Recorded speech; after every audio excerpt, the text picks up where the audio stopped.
No Yeah, worries. that was a lot of fun, by the way. Thanks Yeah, for the commentary. Good luck with the no rest of the race. problem. I'll try to. Alright, welcome back everyone. I'm here for about 20 minutes or so, and then the next commentator will come in for another sort of hour or so. But yeah, since I've gone, a lot's actually changed. We've got Nopek now up into the top 5, which is, I honestly did not expect. Tamara, obviously, dropping down the positions. They were running very confidently in P, I think it was P4 that they were in, and also dropping down. And then Demarco has also dropped down a little bit now as well. So getting past Niman was pretty key. And yeah, Nopek now P5 is pretty good. Unfortunately about that though, it is a Mustang, so we're now back to the Mustang dominance that we had before. No, we've still got McLaren in the front. No, I'm not going to do this again. We've got number 66, which is a Ferrari. I'm not going to mention the name because we go down a deep dark rabbit hole. Anyhow, what's happened with the rest of the grid then? We've still got some drivers doing their pit stops. It's a little damp track at the moment. If you go on board with people, you can see a couple of raindrops on the window, but nothing too major. Unfortunately, I can't see the headlights on this, so you are unfortunately going to get a very small view on that. Yeah, some people are still doing the pit stops. It is still a little damp on the ground. It's still got rain falling. That's going to stop in about 5-10 minutes. Go on to transition into dark again. But I think, to be honest, these drivers have switched to the dry tyres. They might, or drivers are on wet tyres. I'm not sure what the switch was or what the play was, but I think either tyre at this point would probably be okay for what the conditions are. I think the conditions should probably switch between wet and dry throughout the night. So we're at midnight in the game at the moment. So we got 3 hours until the daytime starts to happen, and then we can be able to see again on stream, and we'll actually have some decent visibility. And yeah, I think should be switching between wet and dry quite a bit. This is, as I said previously, it's a wet and a dry race. It's a variable race. It's yeah. It's 2 times time multiplier, so everything that usually happens in 10-15 minutes actually happens in 5 or 10 minutes. Including, well, excluding actually the water that comes up off the circuit, so you can have the rain will fall, but in the same time that it takes to dry up. Usually, it still takes that same amount of time, so it doesn't dry up as fast, basically. Track temperature is now down to about 14 degrees. There's Tamara going past, lapping. There's a blue flag. Track temperature is down to about 14 degrees. Obviously, track conditions currently are wet, so that's just because of the falling rain that we got. That's going to dry up, hopefully, in about 15 minutes or so. You can see in the top right hand side the weather in 5 minutes is decreasing, and then 15 minutes is dry. So yeah. Obviously, because of the rain, no new fastest laps or anything. Donate's still got a 2:16.4. Which is it's a pretty mental lap time, as Aston Martin takes the alternative racing line there.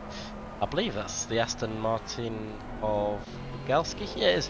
They've dropped down quite a way since the last time that I was on comms, which is unfortunate to see. But they've actually got a strong car and a strong team behind them, so I definitely think they can get themselves back into the top 10. Another one that's actually got themselves quite high up since I've been on though is Mr. Angel in the number 2 and 1 Aston Martin. They were in about 15, 16 by the time that I got off, and then in the last hour they've managed to claw their way into P12, which is very good to see. But at no surprise, of course, when they drove in the 10 hours of Nordschleife that we ran about 6 weeks ago. They did incredibly well, and they were doing it solo, same as they're doing solo today. So it's good to see. Van Nimmer, another solo driver. He's doing very well at the moment, up to P7 now. Obviously benefiting off of the dropping down positions of Bugalski, etc. Doing a 12-hour race solo, especially in variable conditions like this, is no easy feat. And but I mean, Van Nimmer's doing it very well. He's up to P7 at the moment, got about 2 seconds in front. The McLaren that you can see in front is the is the car in front that he's aiming for. Brogan Dyer's back in the Mustang, the Hypex racing car.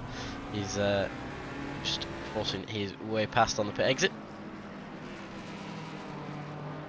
Obviously, Brogan Dye was with us in Hypex at the start of the race, and he did the first hour, so it's good to have him back in the car for the 5th hour. 4th hour? 5th hour? 5th hour. 5th hour. I did say earlier maths wasn't my strong suit, and I am only here for 15 minutes, so I can only make a fool of myself so much. Schwander is one of the ones that I was. It's a pleasure to see up so high as well. He was up down in P20, P21 earlier. When I left, and it's good to see him up in P15 now. He's actually close enough to Larinch as well. I believe 2 of them are close to each other. They might be a different. Oh yeah, they are. 3/10 between these guys, which is good to see. Obviously Cedric Larinch started in 38th and might just be letting through Schwander now. I think Schwander started in P15 as well, so yeah, he's up by his qualifying position now. So he's yeah, looking to get into probably P13 area, P14, 12, P12. We're getting there. So yeah, it's good. The marker is in the pit lane. They're doing their pit stop. Banchette is dropped down to 17th now. That's a long way down. They can definitely make that back up though. Obviously 7 hours remain. 8 hours remain. Tell you what, I'm just going to stop saying numbers. Probably pretty hard in a car race, but yeah, 8 hours left of the race, so there's plenty enough time for these guys to get back up into the top 5. I mean, if Nopek can do it in just a couple of hours, then well, it's not out the window for the car number 4 at 585.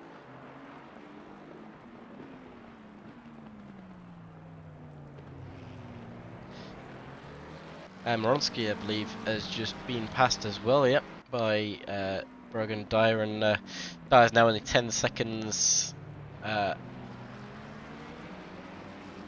back from Nopek. So Nopek's got 19. That's actually a really good improvement from Nopek. Down in P12 at the start of his stint. To increase it, yeah, that's got to be like a 30-40 second gap. He's increased it by. So yeah, his team will be proper proud of him, probably. Hopefully, anyhow. I mean, I certainly would be proud of him. Vincenzo Senatore is left to come into the car. He's another fast driver. He's driven with ACM quite a lot as well, so that's good to see him back with us.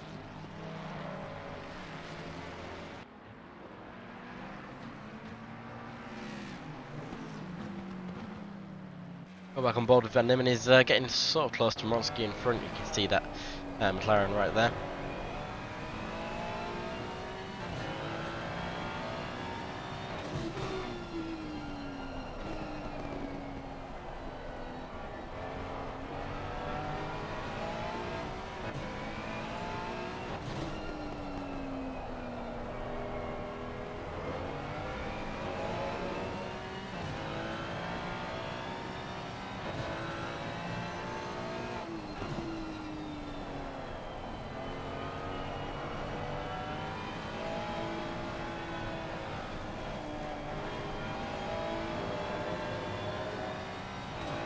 The Mustang of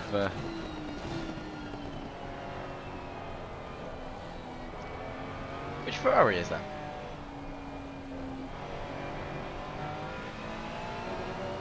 That is his teammate. I think it was Bobo. It was lapped by his teammate. Which is interesting to see. I don't know if Van Nimmen had any problems there, but I think it was Tamara that got past as well, yeah, in the process. And he's now obviously fighting Moronsky. Which he's done very easily. May I add, he's just got past before you even get to Blanchemont.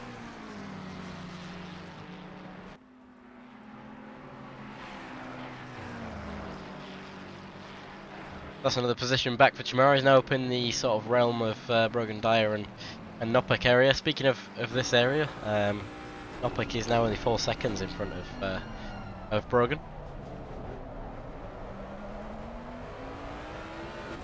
And Bogalski further back is now also making his way back up to where he was, about 0.3 seconds back from Angel. I think what we're seeing here is actually the difference in tyre strategy. I think some cars are on the wet tyres, some cars are on the dry tyres, and that difference there is where this pace difference is coming. I think Bogalski is on the wet tyres, as far as I can tell.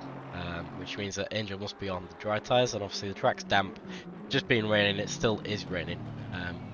Yeah, definitely the wet tyres for Bogalski. So I think this is where all these position changes are coming in. I think Nopek is potentially on the dry tyres. Maybe still on the wet. I'm not particularly sure.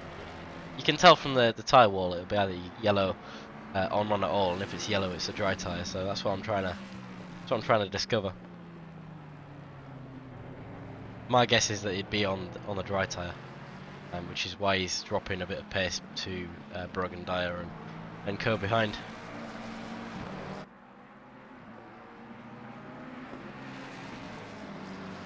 But in the next 5 minutes or so, those wet tyres are going to flip the other direction, and we're going to go back to being dry tyre dominated, which is where Nopek's going to come into his prime. Really, he's got 18 seconds to catch up to McLaren in front,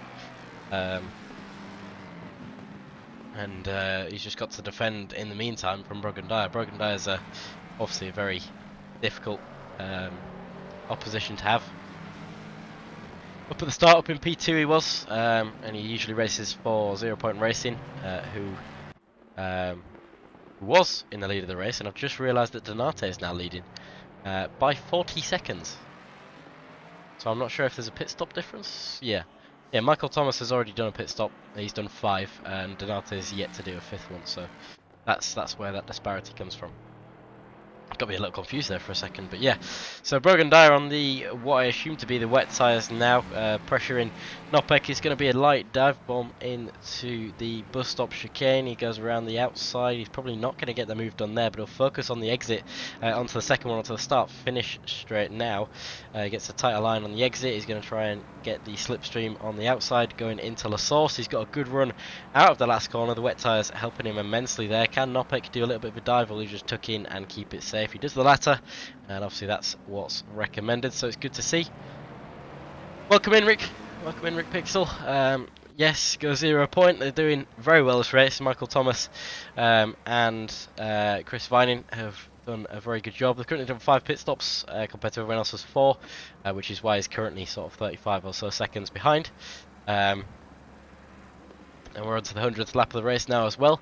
But Donate is the only one really proving to be any form of challenge, and even he's sort of 20, 30, 40 seconds behind Michael Thomas and Chris Vining now, so very exceptional performance from these guys. The only disadvantage to the fact that they're doing so well is the next time that they do run with us, at least within an endurance race, the driver balancing bop won't be as favourable as their conditions. So if they do race at Spa again, or if they do race again, they'll get at least a 10 kilo addition.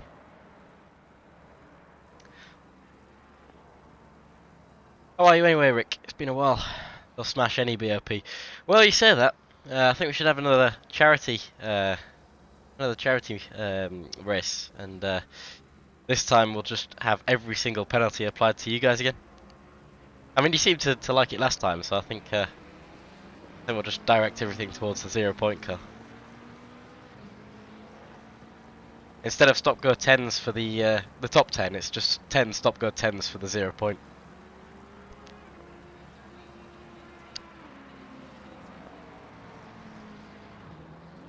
Even you think it's fun.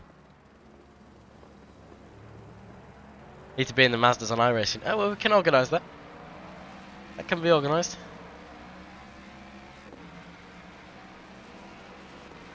Nothing's out of the realm of possibility. Just be careful what you ask for. Wilson Fernandez, another driver that's been with us for quite a while at ACM, is just getting his way past Joel Kelly now in the 666 Ferrari's been overtaken. Fernandez, very fast driver that we've had running previously. He's currently in the BMW with Vacuum Racing ORT. Currently running in P21. These guys started in P13, so they're a bit down on their original position. Nothing wrong with that, of course. He's had some good runs. His teammates have had very good runs, actually. Felipe earlier, as you saw. A lot of battles that Felipe had, and a lot of ones that he won as well, which is good to see. So Fernandez is living up to that at the moment. He's got 1.6 behind to the to Kelly, which is just overtaken, about 20 seconds in front. So he'll just be keeping it consistent now in the sort of dampy, rainy, puddly conditions going on. I'm good though, thanks. Being focused on fitness over being slumped in a sim rig at the moment. Yeah, no, that's fantastic to hear, man. Hope it's going well. Be good to have you back at some point though. I think you're not really ACC nowadays, though, are you?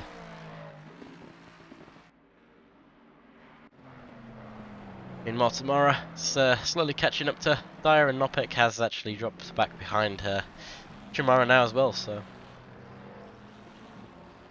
this week I hit 6 stone loss. That's good. That's great to hear, man. It's definitely better than sitting on the sim rig. I can say firsthand that it's not particularly good for you.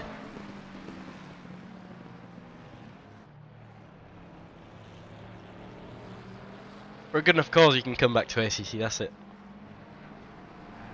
The only way to not get the penalties applied to 0 point is for Rick Pixel to be the one driving.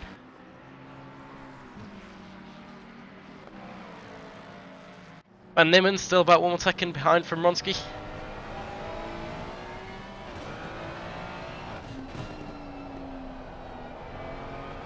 And Kratanov behind. Got a drive-through penalty. I'm assuming that is going to be for track limits.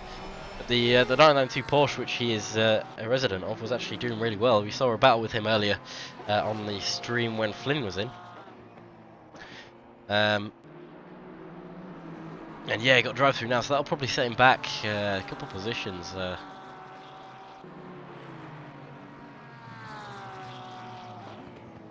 Even down into sort of bottom 15, maybe where Blanchette is at the moment. I think that's because that's probably what happens with Blanchette, where he's down there is a drive-through or something of the kind. You got to be so careful with drive-throughs and stuff on endurance races. They can really hamper your position. Tell you what, it's not hampering Nimmin though. He's driving so far 4 hours by himself, and he's not got a single drive-throughs. I don't think he's got any penalties either, and he's now 1 second behind P7. After a start in P16, so he's up 8 places. He's looking for us for 9th place, and he's doing it solo, which is the biggest part of it. And I think he is the highest solo driver that we've got currently. Kamara, I think, has been in since the start of this race, so that's also, you know, one of the. I suppose you could say solo, but it'll only be solo for so long until Eric Dreyer and Alex Sagazi and his teammates come in.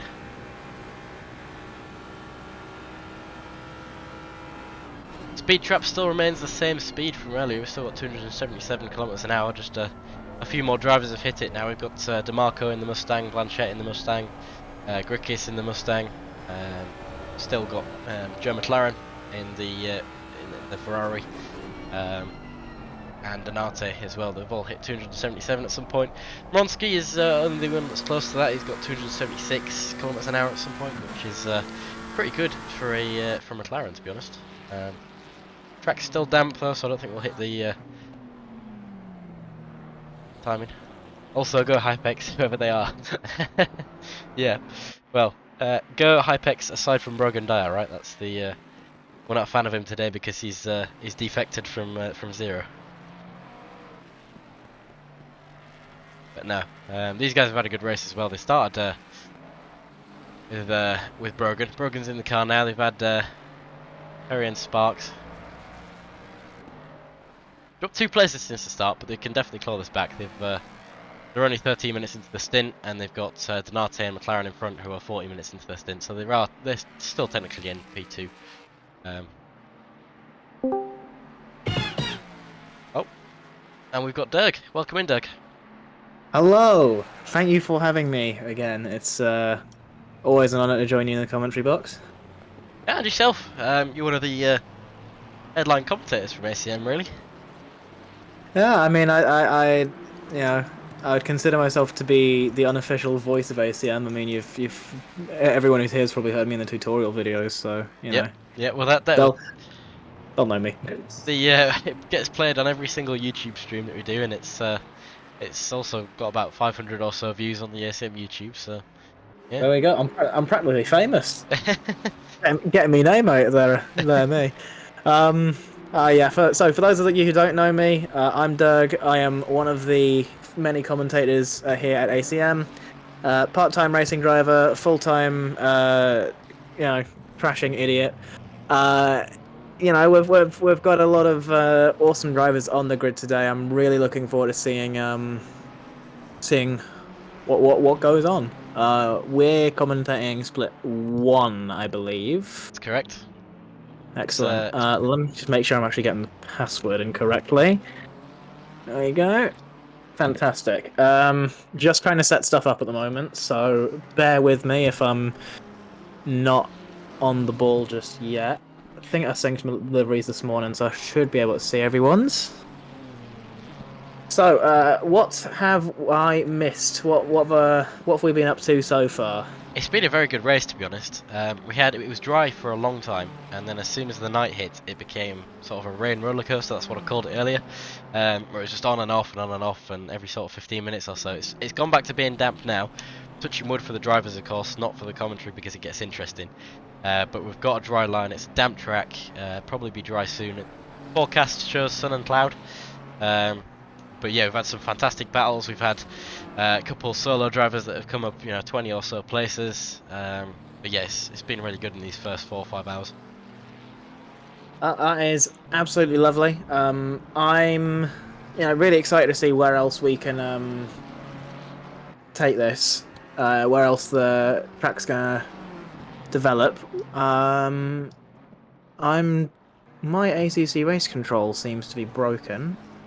Let's try restarting it. Hold on. You can tell I haven't been in the comms box for a while. There were some other teams I was really, really looking forward to seeing out on the track today. I believe they are in other splits. One of them was the Tig Gang racing car. They had two, I think. One of them was a McLaren, and the other one was a GTR. So I'm very excited to see what they can do. I mean, I don't think they're in this split, but regardless, Yeah, still. there was a split 2 streams planned, but we had issues connecting the commentator to YouTube, and unfortunately we never got it done. Fair enough. Kind of in the dark about the other splits at the moment, but I think we're still going strong in them. We were checking over the stewarding stuff, and that's seems to be all okay. So, yeah. Well, that's brilliant. I'm just trying to figure out why my things just are deciding to not work. So, Some of the stewards have had some problems with the ACC race control as well. We had a little bit of a final last minute switch around of who was directing what split in the end. I have an idea as to what it is, but I'll have to look through and just double check.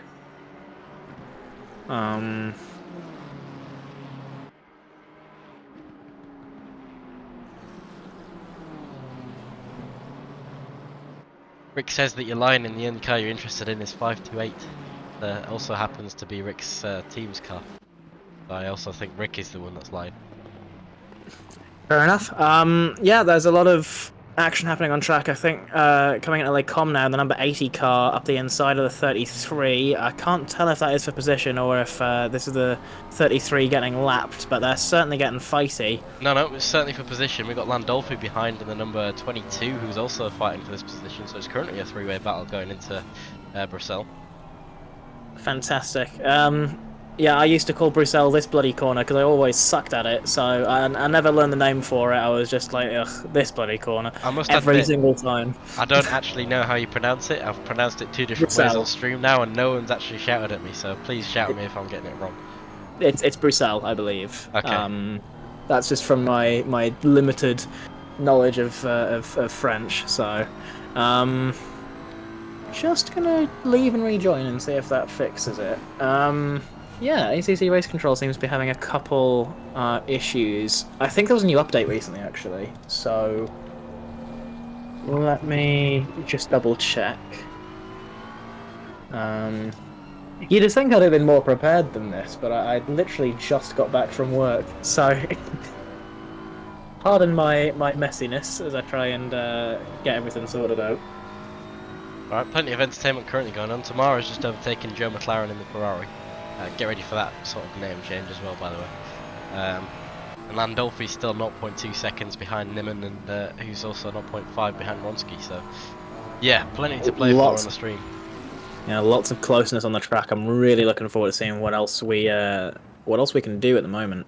This would be really, really cool. That's actually a move up the inside from Landolfi on Nimmin there, which is pretty mental to see. And to be honest, that livery at night from Landolfi looks absolutely spectacular. That blue is just like the perfect neon blue for a BMW. Yeah, a lot of the liveries that I have seen that have been going around for this event are absolutely incredible. Yeah. Some of the artists that we have making these liveries are super talented. So I'm really excited to see who else are we going to see out here? What other action are we expecting to see? Why is that not showing up? Hold on, there they are. Right. Just installed the new update. Can I uninstall this one? Yeah. So Spa, one of my favourite tracks, I think, in ACC. It's really challenging as a driver. You really do have to put everything together perfectly. There are lots of corners where making one mistake can ruin your whole race. And if you don't drive them properly, things do get pretty hectic very quickly. So lots of these drivers are going to have to put really knuckle down and get themselves in the flow. I mean, we're what, 5 hours in now, so a lot of these drivers are definitely kind of in that groove. Just going to be seeing who else could be caught out by all the action that's happening on track.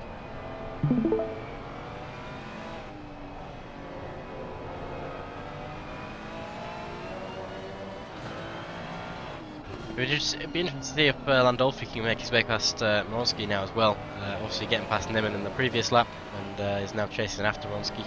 It's good because it's a battle for P7, and often in endurance races you don't see battles happening this far up the grid this often either. Like we've had so many in the past 10 minutes, 20 minutes that I've been in. It's great to see. Yeah, 100%. I am really looking forward to seeing what else we can, what other chaos we can commentate over within this next hour or so. This is the great thing. Like when we got 3 splits, we can group the drivers more by sort of driving ability, racecraft, and speeds, and that's what they're being based off. So this split one is definitely it's the top end of that. You've got the fastest drivers, you've got the cleanest drivers, and together we've got something like this where you get constant battling, constant great fights, not too many penalties being handed out, and yeah, just some great action all around. Yeah, very clean, respectful, and quick racing from all the drivers on the grid. When you get to this kind of level of competition, which, bearing in mind, I don't think I'm anywhere near, but it is really awesome seeing the sportsmanship and the amount of people who are just able to keep racing this closely. This 3-way battle for P7. A lot of people when it comes to sim racing, the main the main thing is people say the cars aren't real, but the racing very much is, and I think we are 100% demonstrating that right now with Mravinsky, Landolfi, and Van Nimmen currently all fighting for 7th place at the moment. So that number 33 McLaren's going to have plenty of pressure on their back, and hopefully they'll be able to withstand it. I think that's car 585 with a 5-second penalty. So yeah, they're currently in the pit lane now, or they've just left the pit lane as well. So that's going to be served next time round. One shout out that I do want to give is Rick Pixel mentioned it, but Thomas is an absolute flyer at the moment. He was 40 seconds down on Donate, and now he's only 7 seconds, and that's literally been in the past 10 minutes or so.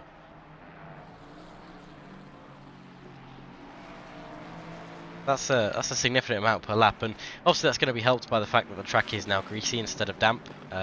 It's going to be transitioning back into dry soon, hopefully. You see from the forecast, it's very light cloud that we've got going on at the moment. They're going to continue. Track temperature's 13 degrees, so it's going to help with the cooling of the brakes and the engine, etc. So we might even see a new fastest lap being set at some point soon. Definitely, I'm really excited to see how quick a lot of these drivers are. The fastest lap currently is a 2:16.4 by Donate in P1, the number 210 Mustang. again, the Mustang proving itself, and the drivers also proving why it is such an impressive car around here. Just being able to put down that power is, it's very, well, it's just good. It's a good car. It's a good car for around here. Van Nimmen looking to get back past the Falcon Motorsports car in front. It's down into La Source at the moment. He's going to try and get the switch back down on the exit of that first corner. I'm not sure he's going to be able to make it move into Eau Rouge, but I suppose we'll find out soon enough. It looks like the BMW slipped in front. It's a little bit of a flash of the lights from him there. Maybe just a I'm here space next time. I don't know.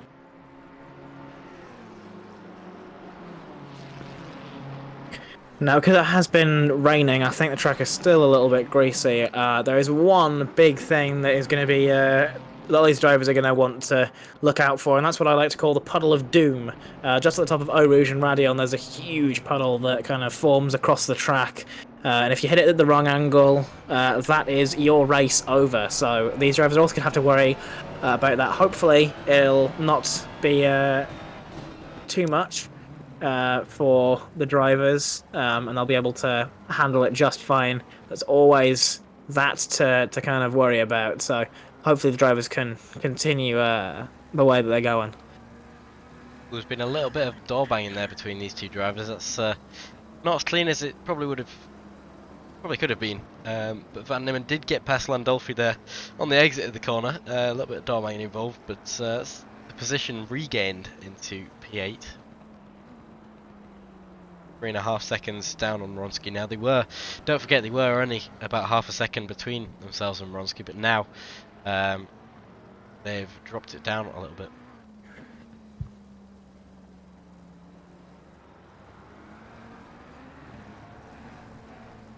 He spotted him. At the moment, my timing tower has disappeared, so I don't actually know where people are.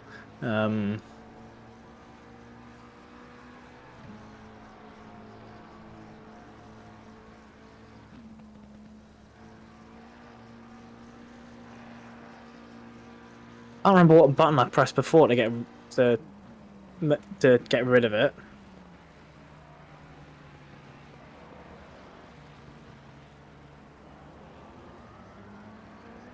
There was a detach button. I don't know if you pressed that. What do you mean in game? What detach? You mean the in-game timing tower or the race controller? In-game timing tower. Oh, press F2. F2 isn't showing up. Oh. Like in the broadcasting mode, there's normally the timing tower on the left, but it's gone.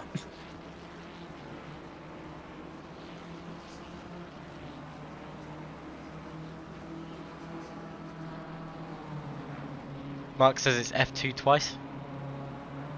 It's not.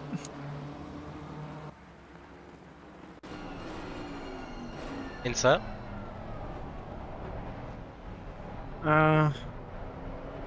Oh, yep, there it is. It was in fact insert. Okay. Thank God I got that sorted out because I wasn't seeing it in game. I think I had it set up for something else that I had running that I no longer have running. You can tell how little I play. I've been playing at ACC recently. A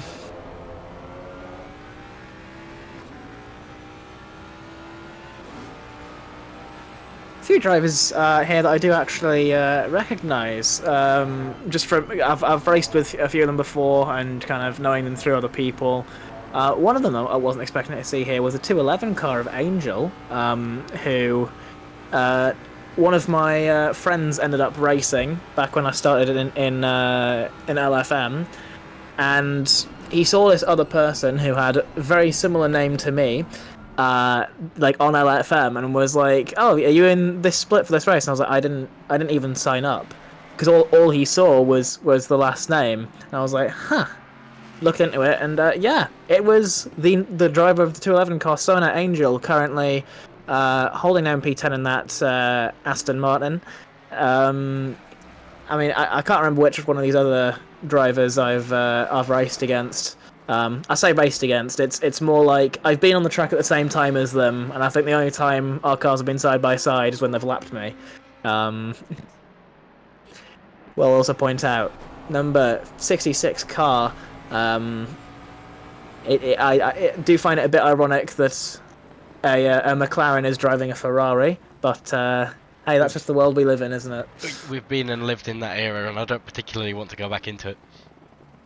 There's now a clip of me saying McLaren and Ferrari over and over like I've gone mad.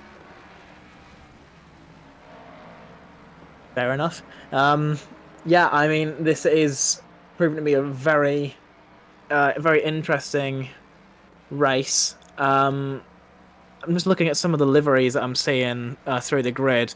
The one that's putting a big smile on my face is the number 445 car, with the Hyundai N livery, which I think actually suits the Mustang quite well, to be honest. Don't know Yeah, it's about you, but I think it's definitely really nice. definitely my favourite livery on the grid. I mean, there's a couple good ones in here, like Car 300 that we're on right now. It's Monster Energy, so I know that our very own Bragger would be happy with that. But yeah, that Hyundai N and the Mustang is proper good. For those on stream, that's this one right here.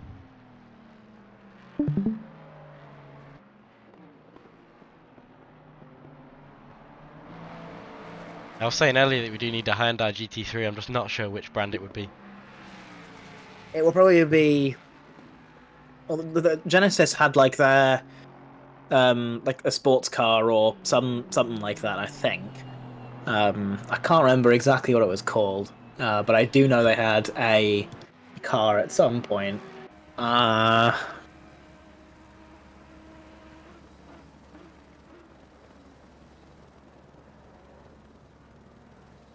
well, in Gran Turismo they have a what is this? The Hyundai Genesis Group 3, which was based on the Genesis Coupe, but I don't think they still make the Genesis in terms of as a car. So, I mean, it would be cool to see more brands get involved in GT3 other than the ones that we kind of see already. But I think because of how much you have to put into it, it can be quite tricky to feel the car in the GT3 world. I think we'll be stuck with the ones that we're seeing right now for the foreseeable future. And I have heard some whisperings about the Corvette. Whether or not that will be added to ACC, we're yet to see. But it would be really cool to see the Corvette C7R, or are we up to C8, C9? I can't remember what it is. Whatever we're up to, the Corvette GT3 in ACC would be incredible to see, and I don't think my team boss would, I think they'd be very excited to see to see their favourite GT3 finally in ACC. I mean, hell, it might give them more reason to drive. They've been on the iRacing train recently, so it's been, yeah, an interesting one to say the least. Yeah, well, the Corvette's in obviously Le Mans Ultimate, and I think it's fair to say it's fairly popular there. I don't think it's the most popular, because, well, it might be the bot that did that, but yeah, Perhaps, it'd be nice yeah. to see it in here. That and the new Definitely. Aston Martin. Yeah, I mean, if we could have both of the any of the newer GT3 cars come in like a final, like how they did the 2023 Challengers Pack thing, to do that as the final DLC, add in a couple cars, some new paint, stuff like that, would be a super cool thing. And whether or not they'd add another track, I'm not sure, because I don't know if SRO expanded their GT3 calendar past what's already in the game. Yeah, well, I suppose there's whether that's more content to add, but also the fact that AC Evo's out, and I think, as Rick Pixels just said, the final DLC will probably be a link to AC Evo. Either that or they open up ACC to more like modding and stuff like that. I don't know if that was true or not. Maybe. I know that they've said that they're going to carry on with ACC still being the kind of official sim of the SRO GT World Challenge, and AC Evo is going to kind of be its own thing.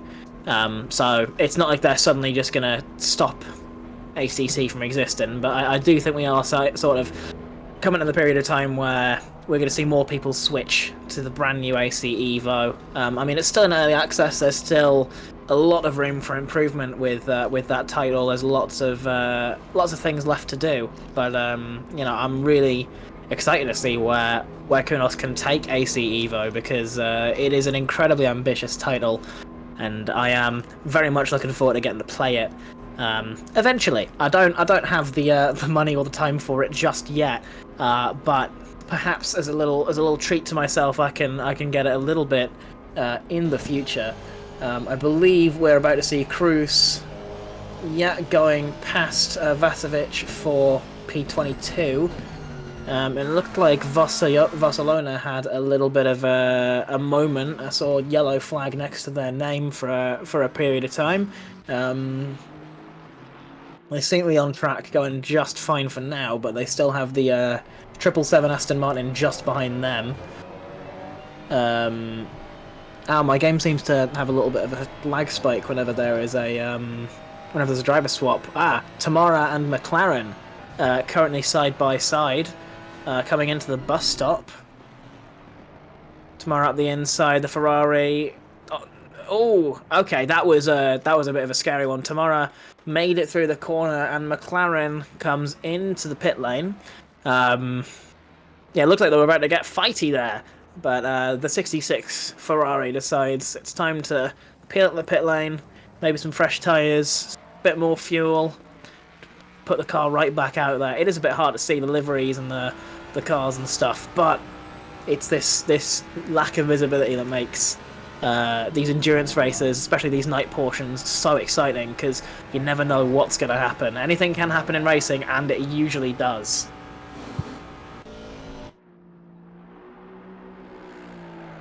Yeah, and I mean, this race so far has given us some fantastic battles. You just said that anything can happen in racing. I think a lot of that anything has happened today, which is good to see. And we've still got 7.5 hours left of this race to go. Yeah, we're not even halfway through the race yet, so there's still plenty of time for more drama, more action. I mean, we have 32 drivers still in this split, and I think we have roughly the same amount in the other two splits as well. So, I know there are some drivers who are streaming their own perspective in some of the lower splits. I'm really glad that we've started splitting things up, and having splits that are smaller, but you have more representative performance across each split, so you never feel like you're in no man's land, which is where I quite often find myself whenever I'm doing endurance races. I don't really have the pace or the confidence to battle people for long periods of time, so I end up finding myself in no man's land quite a bit.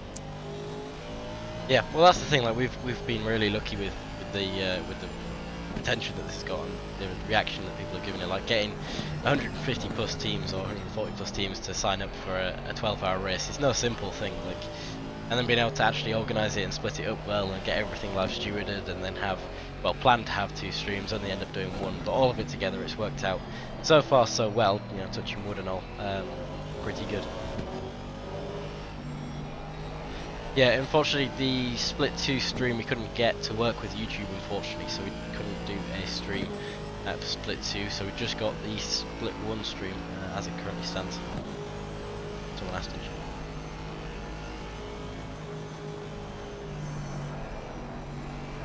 At the moment though, Vasona is currently fending off from Maznika and Marchut behind. They go into the bus stop and are about to start the 111th lap of the race.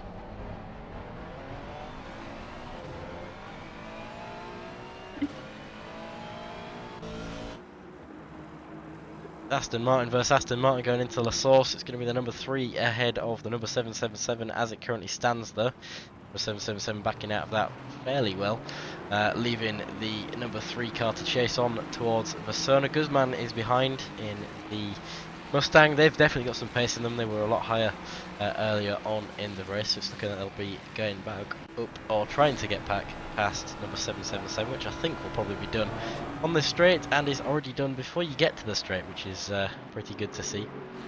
Yeah, really good run there through Eau Rouge and Radion actually, and the amount of power that Mustang is outputting, it makes their job a lot easier. 2 in 1 as well as it goes up the inside of turn Oh, 5. absolutely brilliant move there. As I was saying, the power that Mustang can put out, the 129, not only getting one but two Aston Martins in a straight line. Maybe looking at the inside, coming into Bruxelles, he looks for it, but Barcelona slams the door shut, or does he? Guzman gets his foot in, and immediately he's making a big impression here. We're only about, a sector and a half into this lap, and they've made up 3 positions already. That is one way to get your name out there. Guzman, fantastic overtake. Oh, and that's Barcelona off. That's them in the wall.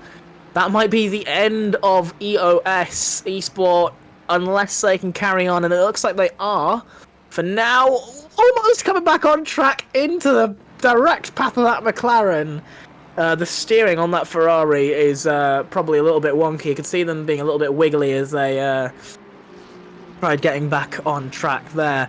They're 100% going to have to pit for repairs. That is not what you want to be seeing from the 305 Ferrari. Very, very unfortunate there.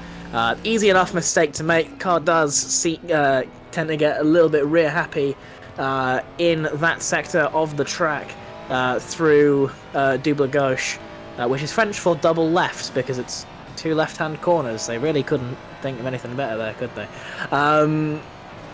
We've got a lot of very quick drivers. The EOS guys are very, very talented, so I'm sure they'll be able to clutch it back, but they're just going to have to, I think, limp it to the pits, unless they haven't got much damage from it.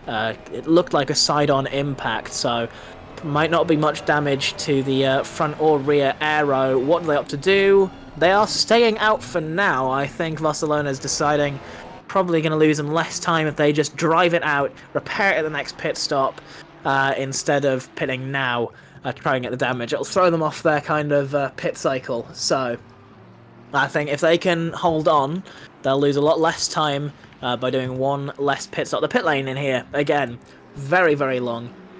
It's one of the tracks where getting a drive-through penalty for track limits is quite easy, especially through Eau Rouge and Radion, actually. You do end up getting a lot of track cuts, warnings, all that sort of stuff. And this is very much the track you do not want to get a track cut penalty, because that pit lane is so long that it gives you enough time to think about your decisions, make a sandwich, a cup of tea, and a full roast dinner for you and a friend before you even get into the endurance pit lane. So, yeah, drivers are going to have to watch out for that as well. There's lots of moving parts this race. Hopefully drivers can handle the pressure that they are going through right now. Barcelona down in P28, and they have about 12 seconds before they reach the 777 Aston Martin ahead of them.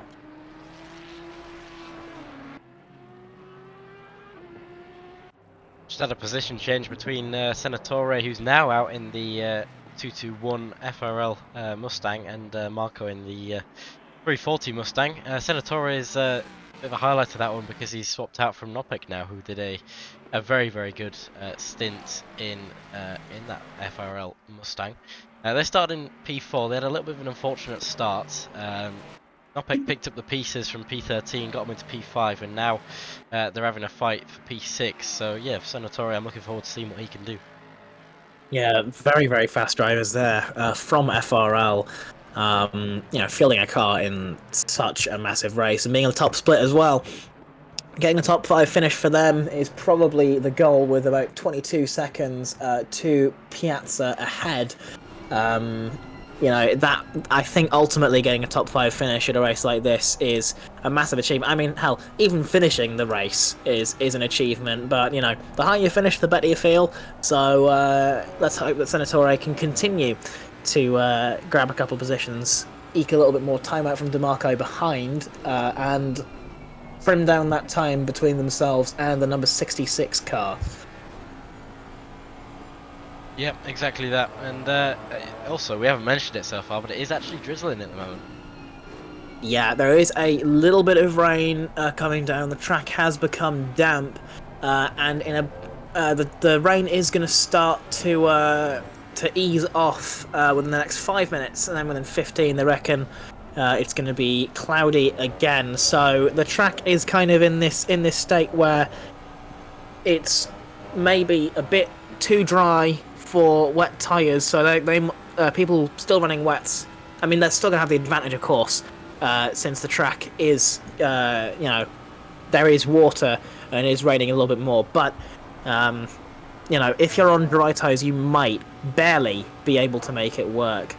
Though, people who are on wet tyres, another thing to think about tyre management, keeping them in the optimum pressure window is a tricky task. And when the track is like this and there's not a lot of standing water, you do find the tyres overheating a lot. So what a lot of drivers, you might see them do this on some of the straights, is hunting for water, where they might find parts of the track that still have some water on them. They'll go to one side just to cool off the tyres on the straight, and then go back to their line, just to keep the tyres within that optimum window, which I think for wet tyres is between 29 and 30.5 or something like that. It's a bigger window than the dry tyres, and it's much higher pressure. You can see what Senatori is doing here, pulling off to the right hand side before moving back to the left. That is them pulling off their tyres. Actually, what I haven't picked up on is this battle for P3 that we're having, I think, between Camargo and Thomas. Yeah, I think Thomas has just come out of the pit lane, making a little bit of contact there with the back marker. And Camargo does the same in a little bit of a more dangerous fashion. Yeah. There'll be some stewards' comments on that one, I'm sure. Yeah, and the back marker, of course, flashing the headlights like they own the track. They don't. But they, reluctantly let through the Mustang. Again, if you are a back marker in a race like this, yes, it is demoralising, but at the end of the day, everyone's doing their own race, and you do have to kind of respect that. So just be aware of the drivers around you. Even if you are fighting, still think about everything that's going on. I mean, hell, if you are battling and there's a lapped car coming up behind you, you can actually use that lapped car to your advantage, because if you can lose less time than the person ahead of you, you can maybe get an overtake made. Unfortunately, that's how someone had overtaken me in a race that I'd done previously. I was letting through a lapped car, and the guy behind me just followed the car that was lapping me through, because the gap was made, and they just sent it up the inside. And I mean, it was a very, very smart move, but it is still it is a tactic. Lapped cars or lapping cars, faster cars, are a tool for you to use while you are racing. And the number 210 car, maybe a little bit of side contact, so probably not too much. Lost a little bit of time, and that's a yellow flag for Tamara. They've had some sort of incident, I think, with the Hyundai Mustang. They're back up to speed now, but that has cut down the time significantly, I think, between Tamara and Thomas. Back on board with Camargo and Thomas now, though. I think Thomas has definitely got the speed advantage, but Camargo's maybe on fresher tyres and better tyres for these conditions, which I think is where this battle's coming from, because obviously we saw last lap Camargo getting sent, second back after the back marker, but is now side by side heading towards Blanchimont, and is already making the move, and he's already more than 50% of the way alongside, and now he's 100% of the way alongside. That's a move made before Blanchimont to Sector 3. Yeah, fantastic move there from Camargo, just decisive on the throttle, positioning the car exactly where they needed to, making a move at the one of the faster corners on the track. It's always a scary task, but Camargo was able to do it perfectly. So the number 210 car does a fantastic job through the final sector, through the Cub Porfra, and makes it up at a P3. It's still an all-Mustang podium. But which Mustang will take up that third place spot with still over 7 hours left to go in the race? It is truly anybody's game. Yeah, absolutely. I mean, we've seen that throughout the entirety of today's race. We've had drivers come up and down the field. We've had, solo drivers doing absolutely incredible performances, and none of that's stopping. We've still got 7 hours left. It's been 5 hours, nearly 6 hours now, and still getting these battles between Camargo and Thomas. Thomas was up in P1 earlier, and yeah, it's just great to see.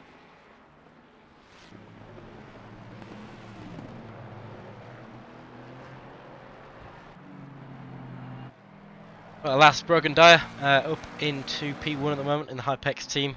Seems like Rig Pixel's words against the Hypex guys have not gone too well, and instead Brogan Dyer's made his way into P1 and fairly comfortably as well. He's got a 13-second gap up front.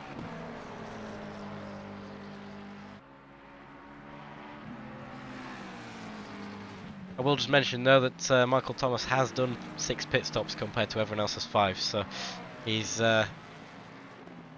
technically at an advantage. It depends on what tyres he's on. Obviously, we saw him being overtaken by Camargo earlier, so he might be on a dry tyre in the damp conditions, or it might be on a wet tyre in some dry conditions. It's difficult to tell with the darkness. We can't even see what tyre compounds they're on.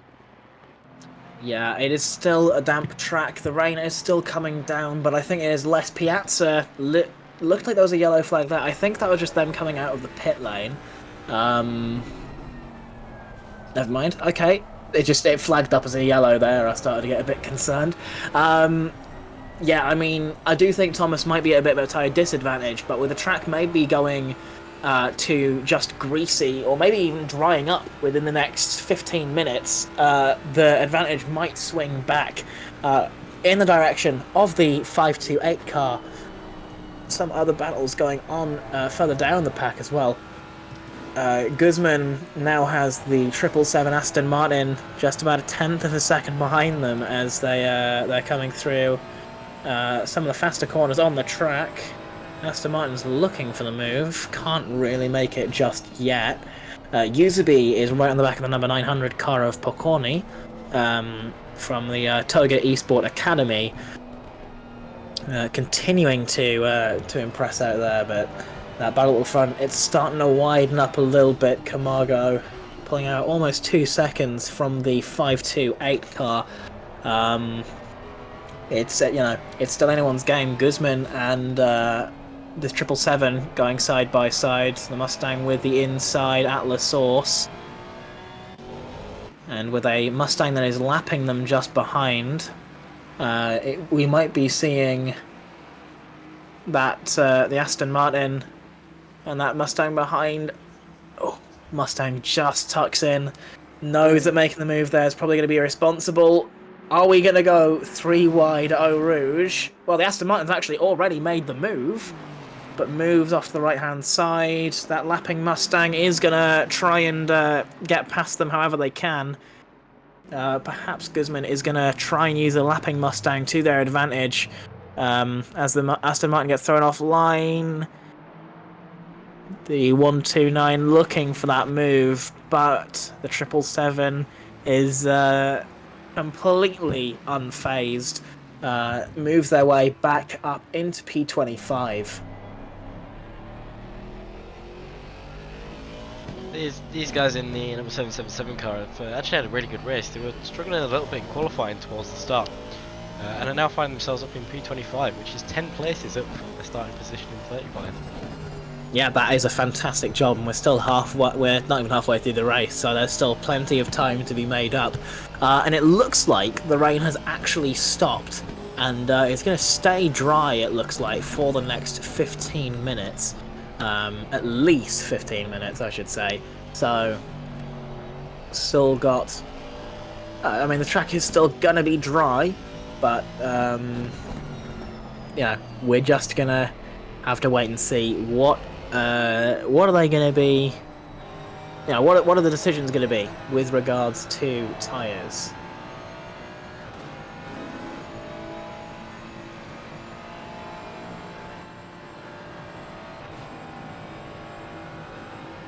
Oh, it looked like Mark Stratton, or Mitch Stratton, sorry, I can't read, had a bit of an incident down in P31. They're back moving again now, but they might be also on dry tyres. From how that car sounds going around the corner, they're being very, very cautious on the throttle. The 450 car seeming to be struggling in these conditions, but the track is only going to get drier. So if they are on the dry tyres, they might find themselves at an advantage, though they are 3 laps down from the car ahead of them. So whether or not they can make that advantage back, we're still waiting to see. I think Schrander has made a move on Van Nimmen as well, getting themselves up into P11 in the number 94. Yeah, that happened at La Source. It was a certain dive down the inside. I think Nimmen actually had to react to it and move out the way of it. Yeah, just got the move done after that, basically. Yeah, remember how earlier I said it was an all-Mustang podium, but we wouldn't know who would be in P3. It looks like Camargo and Tumara are very, very close to one another, about 2/10 between them. Tamara really giving them the squeeze, a little bit of contact there. It looked like Tamara maybe gave them a bit too much of a squeeze, perhaps off the track. Again, we're going to leave that up to the stewards, but this is just from what I'm seeing. That was a very, very aggressive squeeze to the inside. Well, about half a second there. The rulebook does say any form of overlap between the two cars, and you must leave one car width on the edge. So, considering they did have contact, that means some form of overlap, and that's all I'm going to say on that end. I mean, you are also the lead steward, and and it looks like Camargo is the lead Mustang out of this battle for P2. Very decisively done.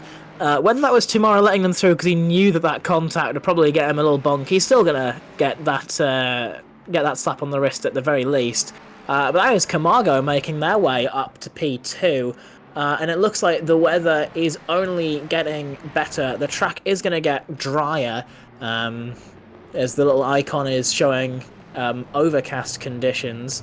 So we are still going to be seeing plenty of action, and it looks like Thomas is even getting involved now, just about a 10th now alongside Tamara, looking around the outside at La Source. This is always going to be a difficult move to make, but can the 528 car make it happen? Yes, they can.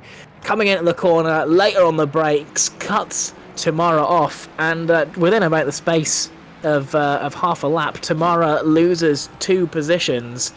And he's going to be continuing to fight with these 2 Mustangs to try and clinch back that podium. But again, with 7 hours left to go, trying to get involved in every little fight may be not the wisest of decisions. If you can just, you know, muscle it out, you'll be able to make the way, you'll be able to make your time back in buckets.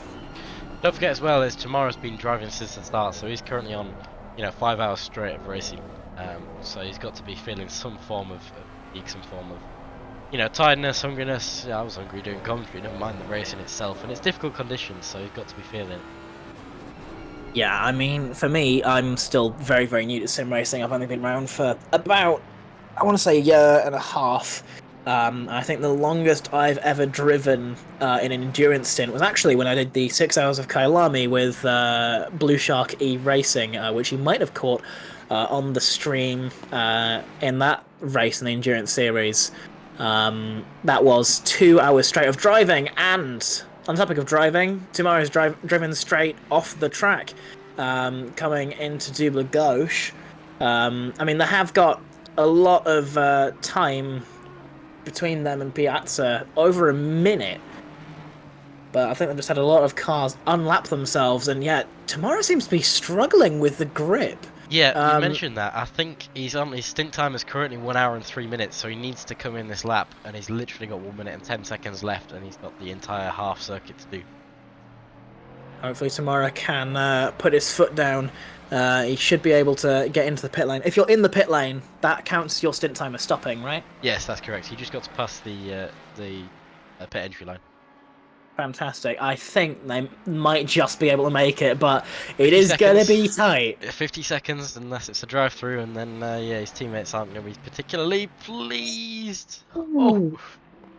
That's not what he needs. If he does spin again, then I think that will be him out. But to be honest, 30 seconds to go now. I think he's probably alright. Yeah, should be fine, but that must be a lot of clenched fists Oh, in Maven Garage's Tamara Tokyo commentator's drifts it curse. into the pit lane.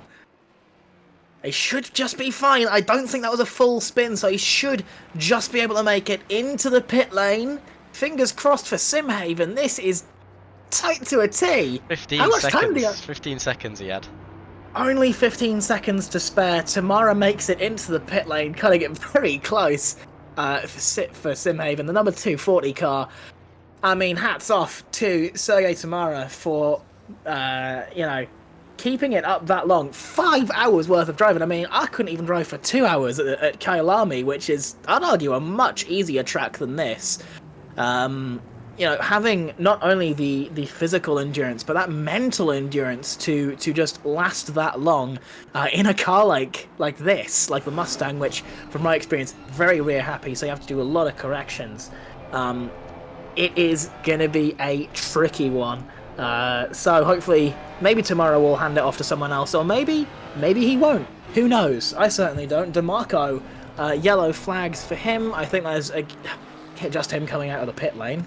I don't know why ACC does that. That's very strange.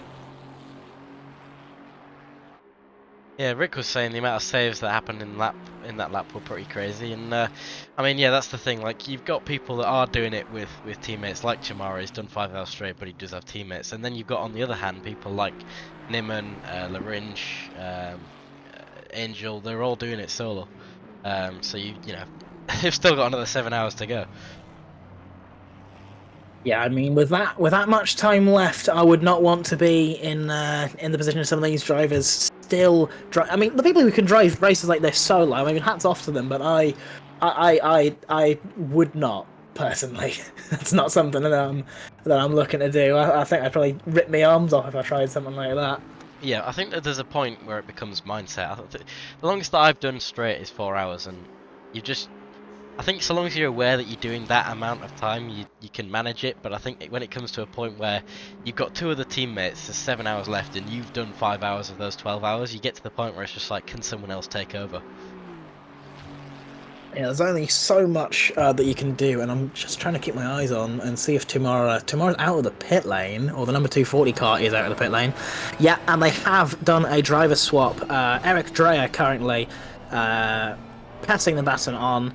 So Dakota Esports currently P7, with Eric Dreyer currently behind the wheel of the number 240 Mustang. Tomorrow has done a fantastic job. Now Dreyer is going to have to pick up the pieces and continue to fight to try and get that Mustang back on the podium.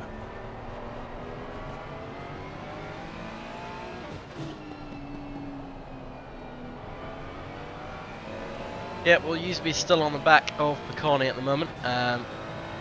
He's been on the back of him for about a couple laps at the moment. The gap's not too close, it's about half a tenth.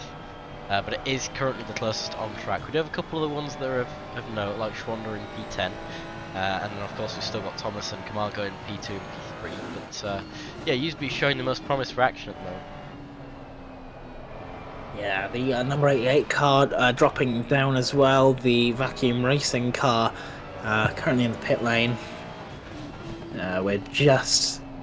Yes, a lot of drivers are going to make up some positions. I think we are getting to the point where, a lot of teams might be pitting, I think, once an hour. So this is roughly the time where a lot of the teams are going to want to chuck their car into the pit lane. It's all about when you can do that, maximizing the stint timer, and just trying to do as few pit stops as possible. Because the amount of time that you lose here, I want to say maybe you lose about a full lap in the pit lane. Yeah, I mean, drive-thrus do kill you. One of the cars that's been impacted the most by this was the Mustang of Kyle Heslin's currently in the car.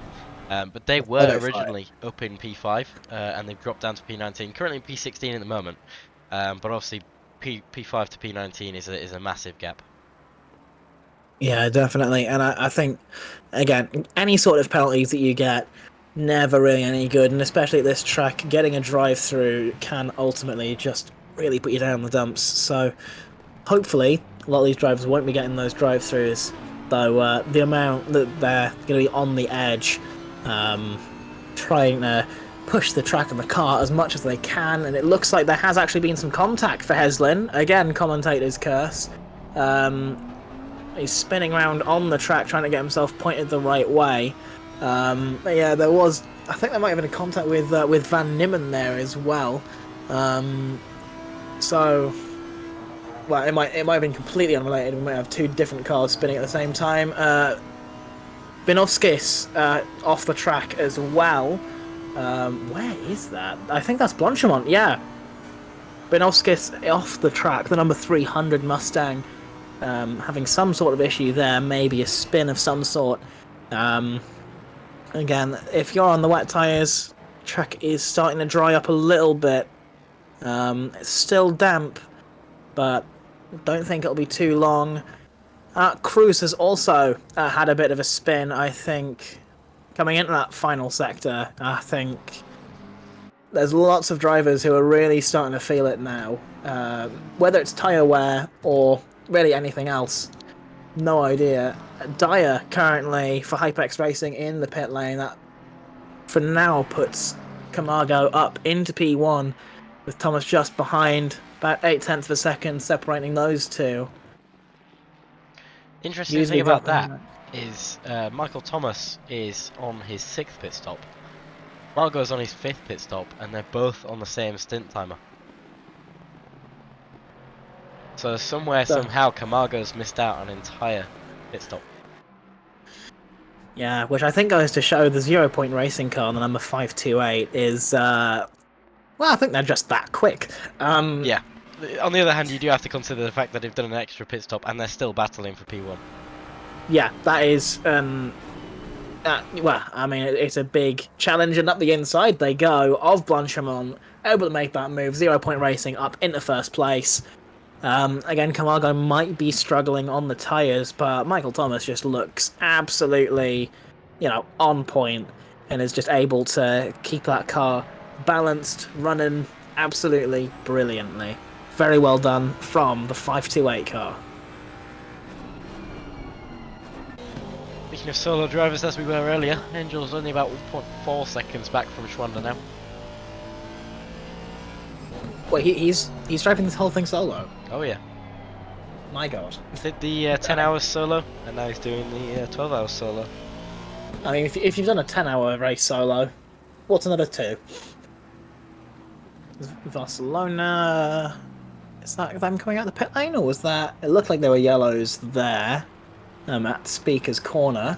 Usaby making a move as well on Picorni, just before... Bruxelles, I think that is.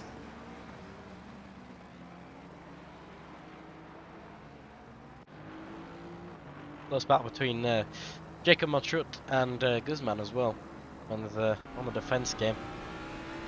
Yeah, that Mustang is looking under threat from the Aston Martin behind the number 3 car.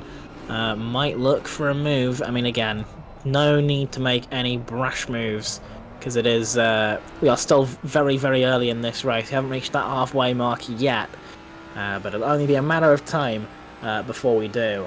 So that Mustang is going to have to look in the mirrors and make sure not to make any big mistakes that'll give that Aston Martin enough impetus to make that move. Interesting about the battle between Camargo and Thomas as well is that Camargo just let Thomas through. I think he understands that he's faster and has got more consistency, and there's just no point in battling it. But it is strange because we've seen that Thomas get a 40-50 second gap, and it might have been more worth it for Camargo just to battle him to stop him from getting that gap again. Maybe, but Thomas has also already pulled out 3 seconds after overtaking the number 210 car, so perhaps they'd realised maybe now is not the time to be battling. Again, there is a time and a place, and with that extra pit stop it might end up biting them back later. But if they can drive the absolute heck out of that Mustang, they'll be able to, really clutch it back, no problem. And Camargo is in the pit lane. That's interesting, because my stint timer only shows him being on 32 minutes. That is strange. Maybe he's struggling. Maybe he's. Well, the track's gone to greasy. He might be trying to risk going on a dry tyres because it doesn't look like the rain's going to be coming down anytime soon. Yeah. Thomas might already be on dry tyres. So that might be why that extra pit stop was served for Thomas and why now Camargo is coming in. They're going to chance it. They're going to chance going onto the dry tyres and seeing if that'll make any difference with their handling. And with the rain not scheduled to come down anytime soon, it might pay off for the 210 car. Yeah, well, all this talk about rain, and we had this before where, the sun was, well, technically, by the diagram in the top right, the sun was fully out. But then, literally 5 minutes after that, the rain began again. So it is a gamble that these drivers are taking, and that's the unpredictability of races like this. You can have, it can look like it's sunny, it can be sunny for a while, and then suddenly that rain comes, and when it comes, you're gonna have to switch your tyres. It's gonna be wet. It's gonna be wet for a while. It's night time. It's taken this rain at least half an hour to dry up, and that's just how it is. Definitely. I mean, the track still greasy, so there is not as much standing water on the track. The puddle of doom might have just barely disappeared, but I still do have to worry about the lack of grip from.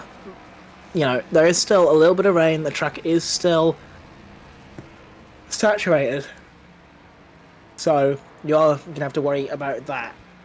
That's the reason why I wouldn't take dry tyres just yet. But if you can handle the car, this is kind of that crossover point where we might start to see some drivers peel into the pit lane to put those dry tyres on.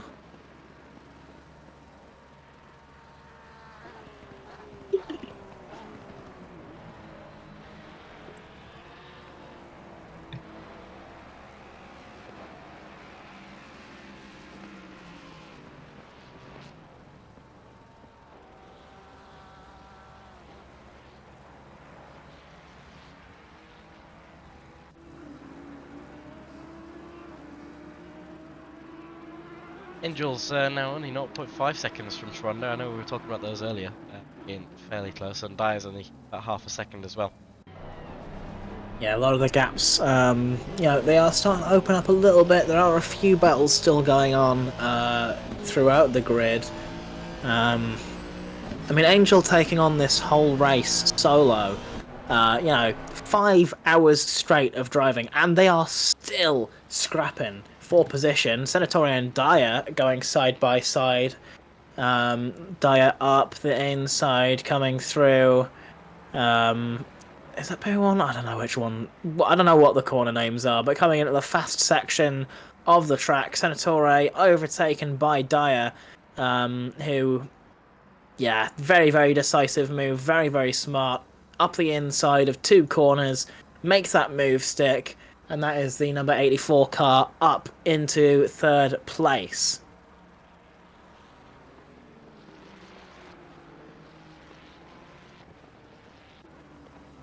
See if Sun Angel can replicate that now. The 0.2 seconds that these guys have on each other going in towards P1 now.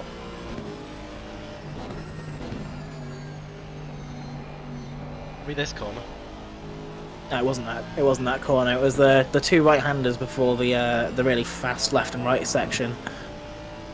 I don't know the corner names. I probably should have done my research before doing comms, but we're doing it live. My corner name knowledge comes from the commentary that I did at the start of this race, where the corner name was on the UI that I was being shown, and I'm just going off of that basically. I do not have that UI, so I'm just going purely off memory. I now no longer have this UI either, so yeah, it's my memory as well. Drea has a drive-through penalty as well. That is really gonna, it's not gonna help them at all. Angel looking up the inside, coming through Blanchimont. Doesn't make it stick just yet. Never mind, I lied. He's passed. Coming into the braking zone of the bus stop, Schwander drops the position to Angel. Very, very brave move from the Polish driver. Just able to nip their way past the number 94 Audi up into ninth place. Brilliant job from the 211 car. Yeah, absolutely. Starting in P18, they've halved their starting place and they're doing it solo. There's still 6 hours and quarters left, but momentum's certainly not stopping. I mean, that's obvious. Yeah, and they've got themselves actually up in a P8 after the 240 car has served their drive-through penalty, which is, well, really not going to be helpful for the number 240 just coming out of the pit lane now. Another thing the drivers do have to look out for are those orange barriers. While they look very friendly and that you could give one a little tap, they are actually filled with tungsten. So if you do hit them, your car, well, they don't move. They do not move. They are firmly where they're at, and they will refuse to move for anybody. So even if you have a little slip up out of the pits, things do tend to get a bit spicy. So another thing the drivers should consider trying to lap around this track.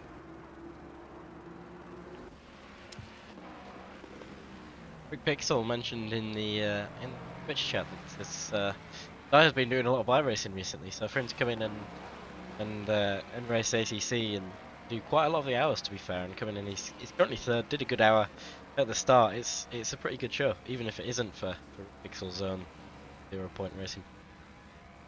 Yeah, definitely. I mean, iRacing is a very different beast to tame compared to ACC. It really does prioritize getting you used to a variety of cars. Unfortunately, as I would like to still possess both of my kidneys, I haven't got iRacing just yet. Though I am considering not selling my kidneys, but getting iRacing once I'm finished with university and all the other stressful stuff that I'm trying to work through. So, yeah, hopefully that'll be some point in the future. You'll be seeing me on iRacing being even slower there than I am in ACC. So, very much looking forward to that. It's going to be a very, very interesting thing to see. With a variety of cars in there as well, I'm really looking forward to trying out something new. If and when I do end up getting that, it looks like Dre are looking for a move on Van Niemen, who gets squeezed to the outside. Still on the inside of the bus stop, Van Niemen barely leaving enough room for him. Very, very good defense from the number 80 RVR Ferrari. Try saying that 12 times fast. Drea, well, it looks actually like the Ferrari just kind of gave the position away. Drea currently P10. The Ferrari giving him a little bit of a flash for some reason. Yeah, that is Drea up into the top 10.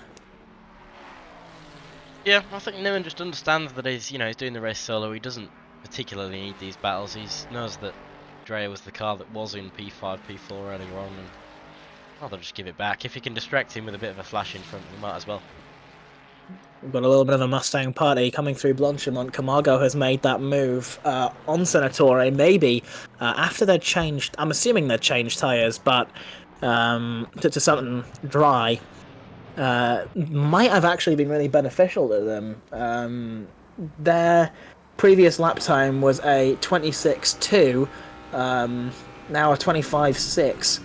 Compared to Senatore's lap time of a 2:31.0. So the times are starting to come down a little bit, and whether that's because Camargo is on dry tyres, or if the track is just generally improving, I don't know. But I think Camargo might have made a really good strategic decision in probably changing those tyres out for something that'll suit the conditions a bit better. Yeah, and I mean, tyre choice is the entire thing with this one. With the variable rain, you can either stick it on the wets and hope that it rains, or stick it in the dries and hope that it stays dry enough. The track's greasy at the moment. I don't think it'll dry out until the morning. It's too cold on track at the moment, 14 degrees, it's only 3 AM. I think the drivers now that are on, they should all be on dries. It's dry enough for it, but it's probably still going to be really, really cold tyres. Yeah, I am seeing a dry line that has kind of formed on the track. So Of course, it is possible to navigate, but with the track in a greasy condition and also being this cold, it is going to be tricky to navigate. But I think we will see a kind of risk versus reward thing here. We don't know who is going to come out on top purely from tyre management. It's a very dangerous game to play, especially at a track as demanding as Spa-Francorchamps. So we're just going to have to wait and see what happens. For now, though, I might have to disappear from the commentary box unless I'm still needed for a bit longer. Up to you. Yeah. Work was very demanding, and I am starting to lose my voice a little bit. No matter how much water I drink, I still feel like I am losing it. So might have to call my commentary there. But it has been an absolute joy to join us in the commentary box. I've really enjoyed watching this race. The amount of action that we're seeing at this kind of midway point in the race, where normally I'd expect it to be a bit dead. It's been really exciting, and I'm really looking forward to seeing what else can we see from these drivers for the final 6 hours and 40 minutes of this race. And with that, I've been Doug. Thank you for joining me in the commentary box. I'll leave you with Harry. Thank you, Harry, for having me, and I will hopefully see you whenever. Yep, no, sounds good. Thanks for coming along as always. It's been a pleasure in the comments box with you. No problem at all. Have a brilliant rest of the stream, and I'll talk to you later. Yep, enjoy your evening. Yeah, cheers. Bye. Well, we're back to being mistaking numbers and messing up names. Hopefully I don't do too bad this time, but we did just see Brogan Dyer getting super close to Piazza in front of Tour Rouge. He did actually back out of that move, which was probably the smart thing to do, but it has left him about 1.4 seconds down on Piazza. Piazza of which is in P2 at the moment. Now this is, of course, the Ferrari McLaren. Mark, you weren't wrong when you said that I'd be mentioning it, but these guys are obviously a pit stop down, but they are in P2, so you can't complain about that. When you do the pit stop, they'll drop that down to about where Camargo was, but it's still a very impressive performance from these guys, whether they're a pit stop down or not. P2 is P2 at the end of the day. I'd rather run in P1 at least once than not, really. Yeah. Michael Thomas, on the other hand, but he's too far gone. I mean, 1 minute 20 seconds in front of Piazza and Dyer. It's a lead. It's a massive lead, and yeah, these guys are doing really well in the 0-point Mustang. Brogan Dyer, on the other hand, a 0-point driver this time around. He's a Hypex racer. He's 0.5 seconds down on Piazza now. As I said, he tried to go through in Rouge the previous lap, didn't manage to make it work, but he's going to try it again this time. There's a Mustang taking an alternate racing line there. The track does indeed go straight on the exit of that corner. I'm not entirely sure where the alternate racing line goes from that point onwards, but we've got to dive down into La Source anyways, with Brogan Dyer sticking his nose in on the inside there, not going to be able to make it move on the exit of the corner. He's going to stick in behind the outside, going to look to the outside into a Rouge. It's going to be a mirror of the previous lap. This time he's not going to back out, this time he's going to keep him behind, this time he's going to get the slipstream, and it's going to be a move into turn 5 on the Ferrari. Further behind, Gdowski is also super close. We'll stay on board with Brogan for this one, and hopefully Gdowski doesn't make the move until we catch it. ACC cameras doing their thing there and blocking us from seeing anything. But we are side by side down into turn 5. He's around the outside of the corner. The Ferrari's got the inside. He's going to have the outside line for the next corner, but it doesn't matter because Brogan Dyer has got in front and is ahead as they go in and out of Piff Paff and so on and so forth. Gdowski making his way past Senatore. Senatore backs out nice and cleanly of that one. We'll actually go back and see if anything happened more towards the start, but I think I've not gone back far enough. As you see there, both of them side by side. Gdowski had the inside line. Senatore thought, you know what, you just have it, you go and run with it, and I think that's the smart thing to do at this point. Senatore recognises the fact that Gdowski might be faster, they might be on different pit strategies. It's just better to continue it onwards. Kopsu, on the other hand, back in the 340 Mustang, about 0.7 seconds back from Klimczak. Klimczak who were on with quite a lot earlier, is back in the car. They're down in P10 at the moment, about 50-second gap to Van Nimmen in front, and obviously Copsey is just right behind. Continue on with these guys. Of course, it's been a while since we've asked how everyone is in the chat. If you want us to run along with everyone, if you want us to, you know, shout out to someone or run along board, then just let us know, and we'll get it done. Still looking like it's a dry track. Track temperature is 14 degrees all around. It's actually just dropped to 13 degrees as we go into Sector 3. Doing well, Mark. That's good to hear. As I said earlier, it's reminiscent of just myself and yourself about a year ago at Spa last time. 2 hours of Spa, it was just Mark keeping me entertained, but this time we've actually got some decent battles, so it's good to see.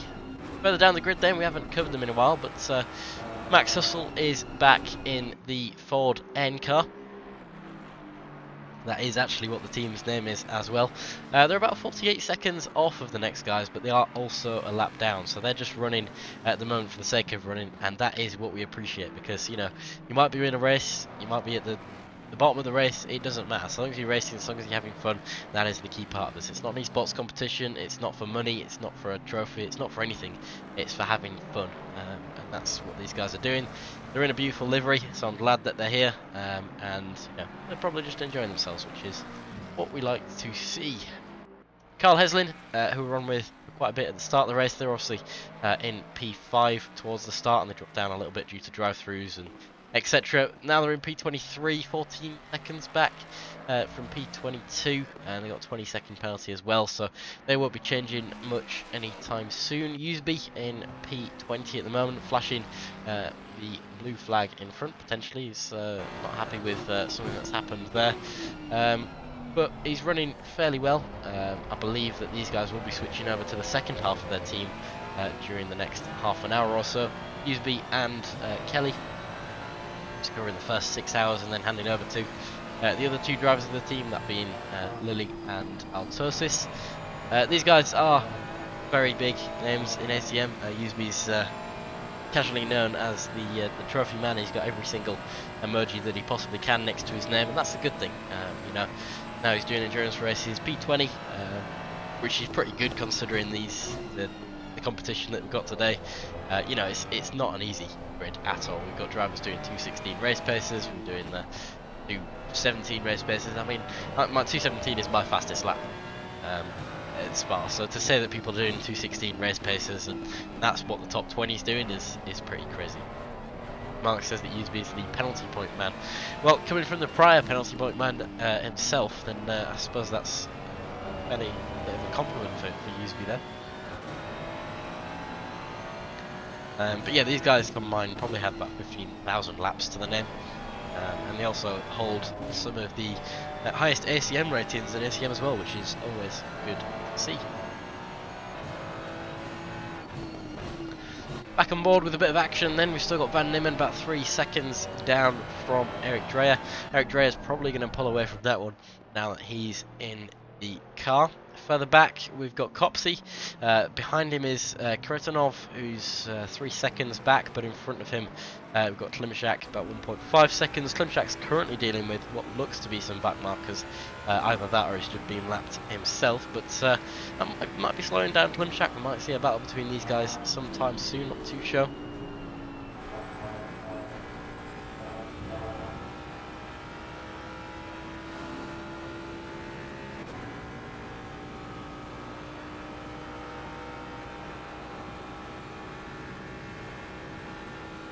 But if there is any action, we'll be sure to catch it.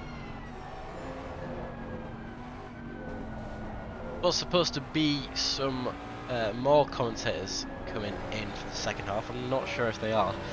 Obviously, I've done quite a bit of commentary today, so I'm not sure how long I'll go on for. If it gets quiet for the next half an hour, we'll probably end it there. And if we do continue on with the action, then I see no reason to stop. Please, if you're in the chat, keep me entertained. I'll do my best to keep you guys entertained, but we can only do it if it's both ways.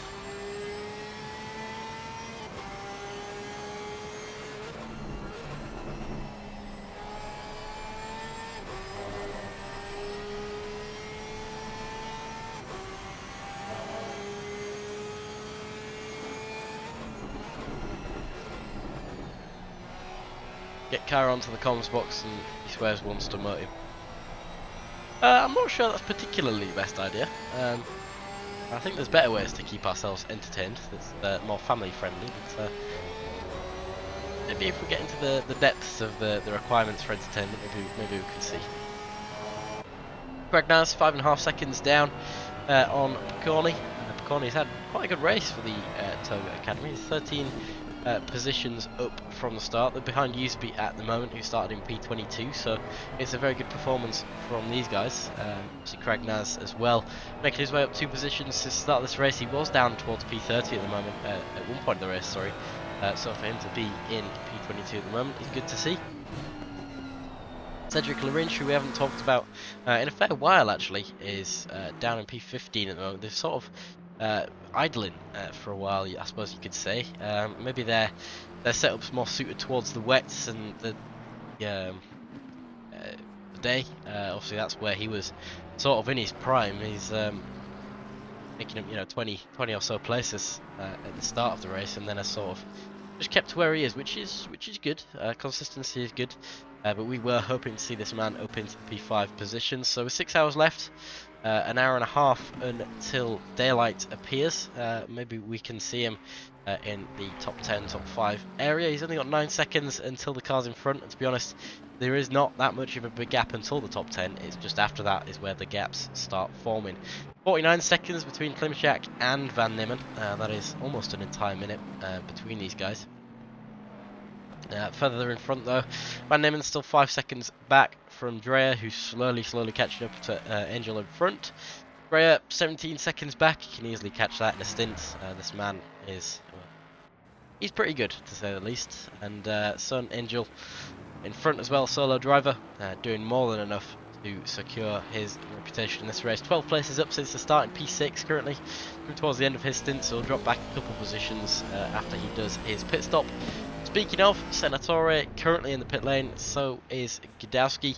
Obviously we saw these guys battling earlier on in the race. That who you just saw pull in was Butcher front, who is also obviously in the pit lane, and Kritonov is behind them, well, just leaving the pits. So these guys obviously coming into their 7th stint now, I believe. Yes, that's correct.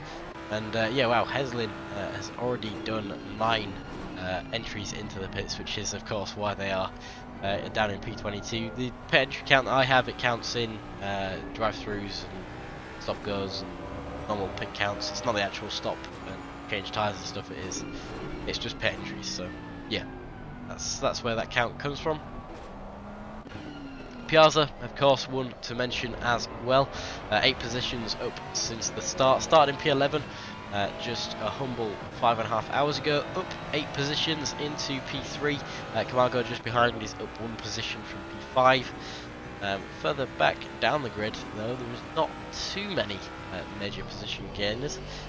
Claudio Zaza, who's been doing a fair bit of this race, to be fair, is made his way up 13 positions since the start of this race.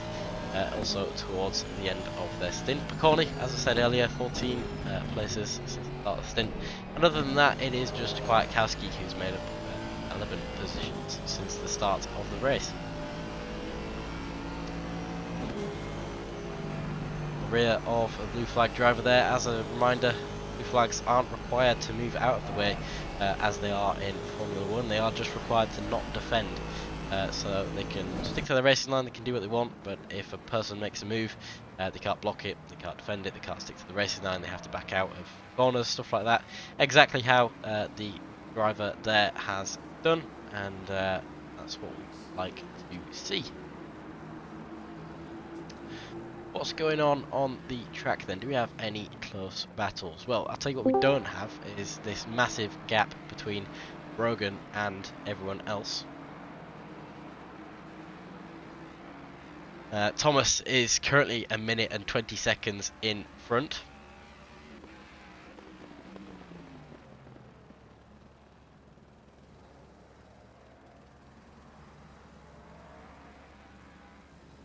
Doing an absolutely spectacular job for the 0 Point Racing guys. He was sort of fairly close to the other guys at one point running in P4, but that was purely just because of the pit lane strategies.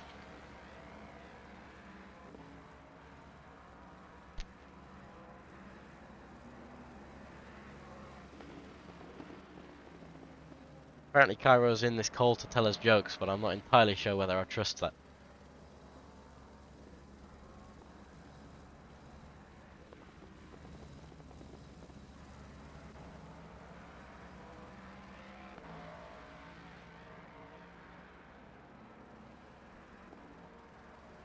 Still yet to confirm if any of the commentators are joining. We'll go on board with Carl Heslin at the moment. He's only 2.6 seconds back from a dust cloud that was formed by Kragnaz, who in turn is only 1.7 seconds back from Corny.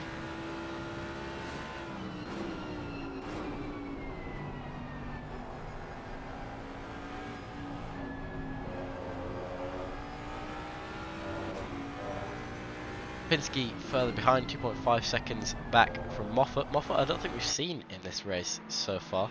They're in the 129 Proton Competition Mustang. That's Justin Moffat.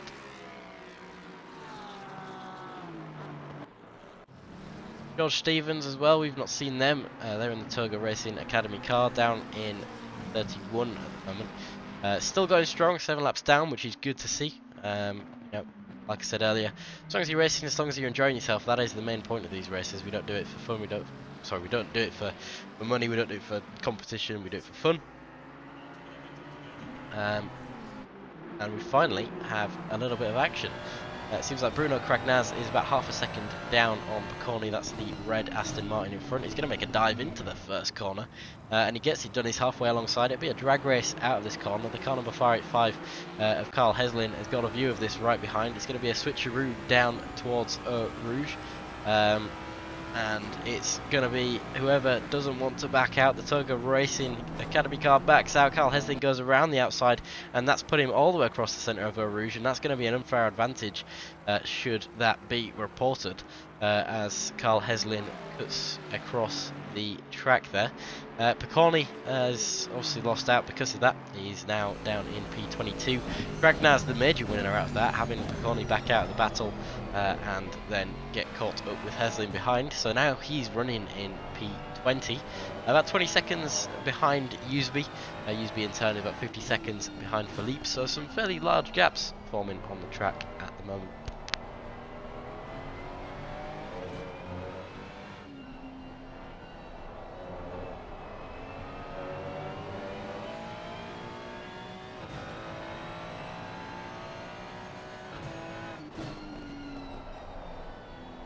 Five hours and 38 minutes have passed in this race so far. We should have daylight coming sometime soon, so we'll be able to see something again. Camargo is now only 3.5 seconds back from Piazza. You can see that little speck in the distance. You probably actually can't see it, to be honest, but it may appear soon enough as we start going through turn 5 and RAF and so on.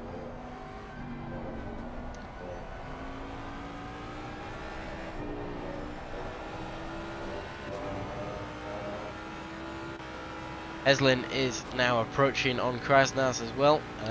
Obviously we saw Heslin cut across the track with Picconi just earlier this lap, and has now managed to catch up to Bruno Kragnaz in the Raptor Virtual Racing Ferrari. 0.3 seconds is the gap as they head into the bus stop chicane. That Mustang is all over the rear of the Ferrari.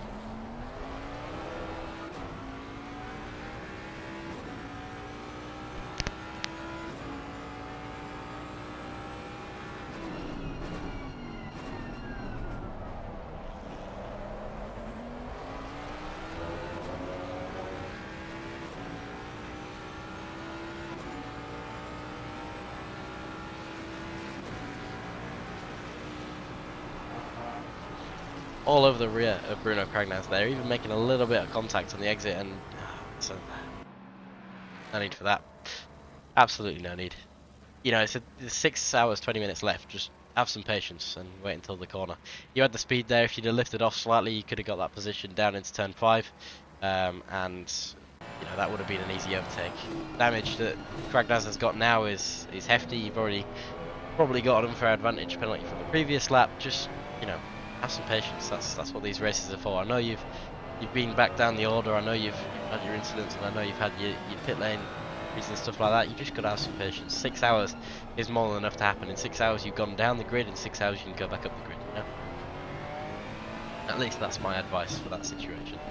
And yeah, unfortunately, Kragnaz has been caught up in that hit into the wall, and all that's going to happen is a penalty to Heslin. But that's the way that racing is, unfortunately. At least Kragnaz can continue going. Hopefully, it's not too much fatal damage on that Ferrari.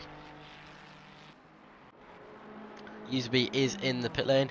He's swapped over to Joel Kelly, who will be doing 1 more hour in the car. There will be a switch at some point.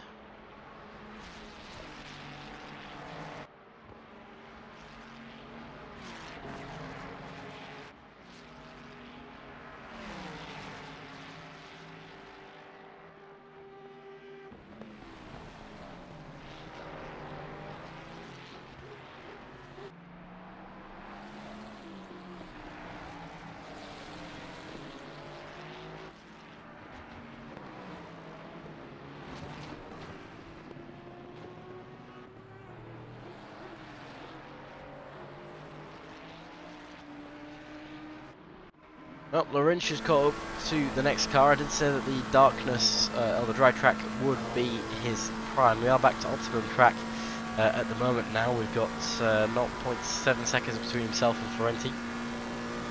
Now that is a dry track, we might even see that top 10 from Laurentius. He's going into turn 5, he's about 0.7, 0.6 seconds back on Florenti. I'll tell you what, we'll actually go on the rear wing of Florenti, and we can watch the approach of Laurentius. It'll be a McLaren versus McLaren battle. You can see the blue flames from the exhaust of said McLaren there.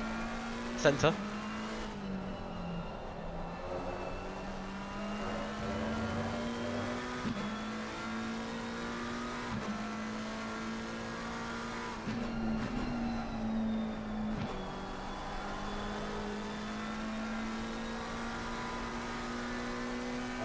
Interested in joining the ACM, we do run up to 15 races every week, and we have an endurance race just like this every 3 weeks. Obviously today's race has 3 different splits, so fairly big on the organisation side of things.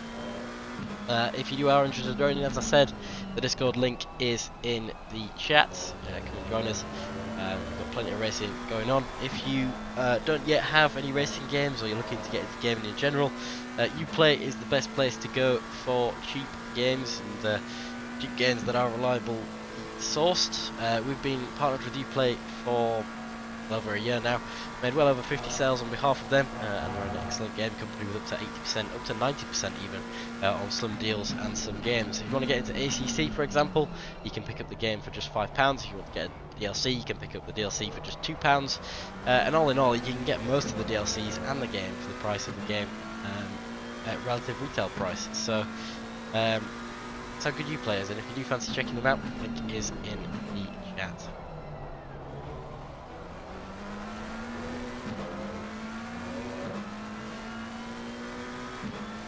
Nope, still on board with the battle between Florenti and Laurentius. Laurentius is now right behind Florenti as they go through Eau Rouge. The 2 McLarens going super fast through there. It's pretty crazy to see from this angle how much those cars are stable through the bumps, but it's going to be a move to the inside by Laurentius up into turn 5. This is exactly what we like to see. Later on the brakes for Laurentius, it's going to be a hook of the apex, and it's going to be a position gained. That's going to be the one of the first few for Laurentius, hopefully. He's got another 39 seconds to go until the next driver, but he is up into P12 as it currently stands.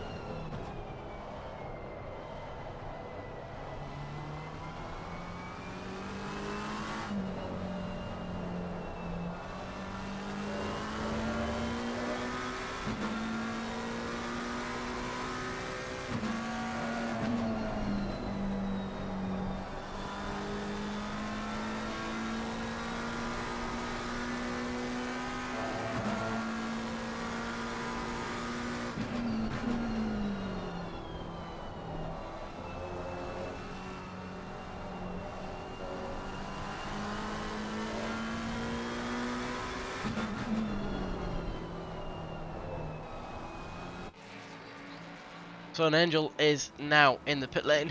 He's in P9. Currently, also it's going to drop during the pit stop. We've got Copsey passing by now, and Nürburger is also about to pass, and obviously the Rinch is the one after that. We've got Thomas Nopek back in the car. He's swapped over from Senatore over the past hour.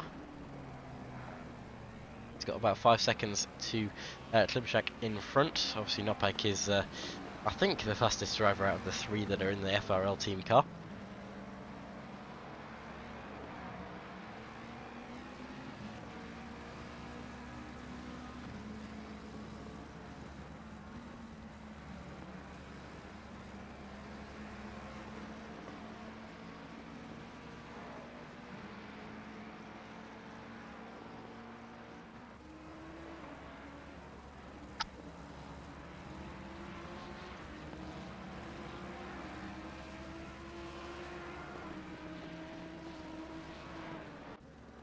Laurenti is now about 2.6 seconds back from the Rinch. All he needs to do is just sort of stay within the general area. I don't think he will probably keep up with the pace that Laurenti is putting out in the dry, but he can at least stay within the sort of 5-10 second area. Zaza's coming to the pit lane now as well. They've come into the pit lane and they're leaving now. That'll place them out on track about 6-7 seconds behind Kyle Heslin. Obviously we saw Heslin is probably has already got the 20-second penalty from the incident earlier. Tamara just lapping it. Seems like the Hyundai N or the Ford N team is in the pit lane. They've got a drive-through that must be for track limits. I do like that little slogan on the back as well. Never just drive.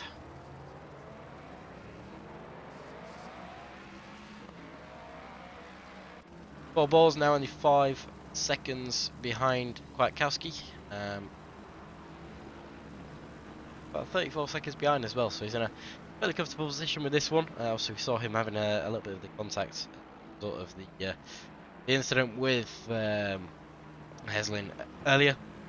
Still in P4 though. He's got a decent bit of catching up to do, but good to see these guys still going in a comfortable position.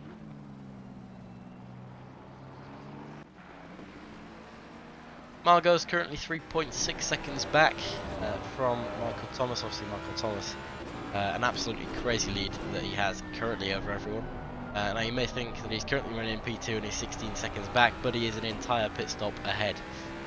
So that means that he's already done his next pit stop. Brogan Dyer and Margot have still got theirs to do. And Michael Thomas is in front by about 1.5 minutes now, which is how big that gap is. It's pretty crazy. Yeah, 0 point guys are pretty fast. Nürburger 2.2 seconds down from Copsey in front. Obviously, pit stops have jumbled this one up a little bit. 141 laps have been completed so far. We're about to enter into the halfway point of this race. 6 hours have gone by. 6 hours 12 minutes remain.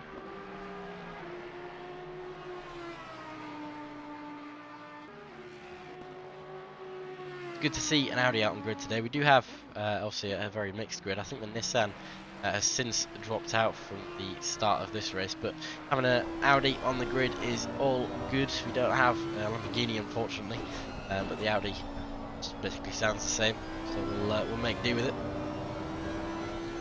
0.5 seconds back now from Copsey.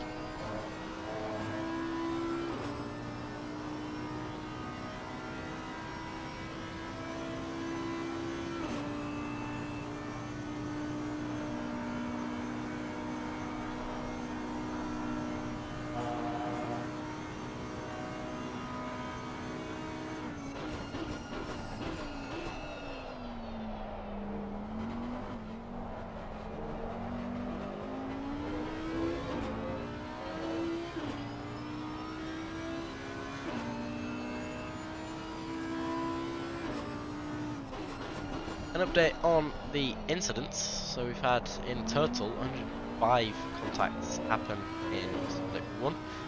We've had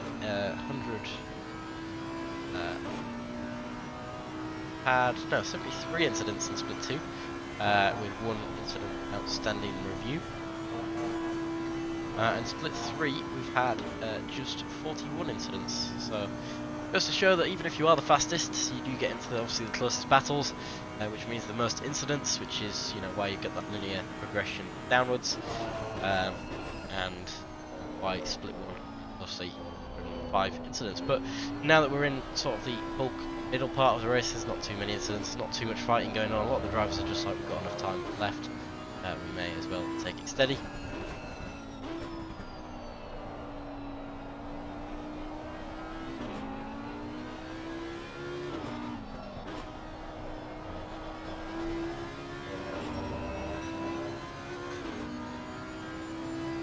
Seeing some blue flagged Mark Maz numbers in the Twitch chat. That's always good to see.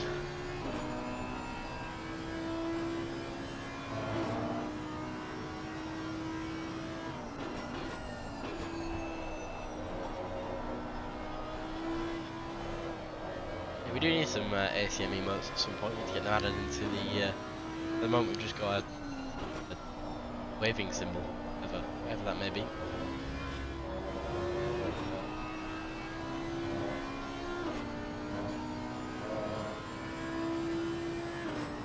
No. No, I'm kidding. Nürburger was within 1 second of Copsey in front.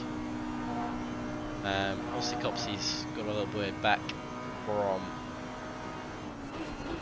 Nopek. Nopek is only 2 seconds back.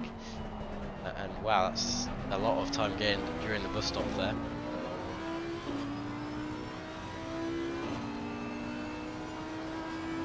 As they're now heading in towards La Source.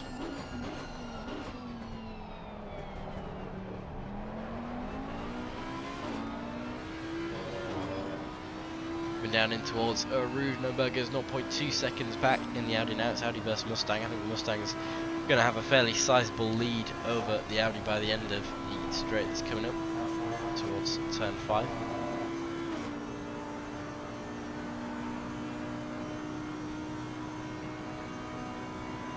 Good to see some more custom emotes there. There's even one called John. John's, I assume that's a reference to John Graven, given he's not joined us in a while. It's close to saying he's not joined us in a while. It's, doesn't even flow.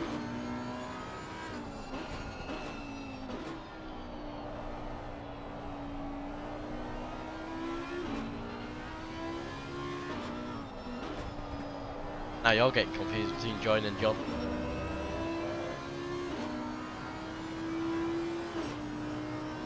Now Mark, careful not to offer me a great deal when you say things like that. That's when I cried out for John, crashing charity race. Yeah, it was a good race that. We do need to run another endurance, charity endurance this year. We'll try and run a non-schleifer one, get a couple of splits in there, fill out the grid. That'd be pretty fun.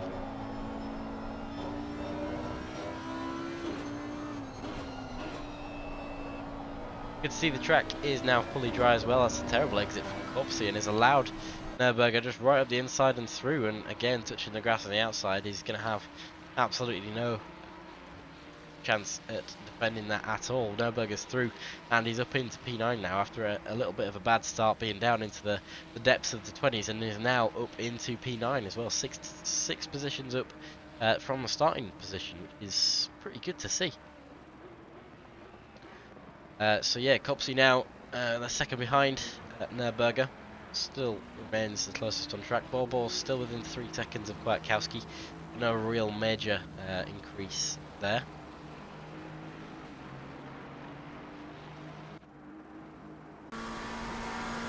Lawrence.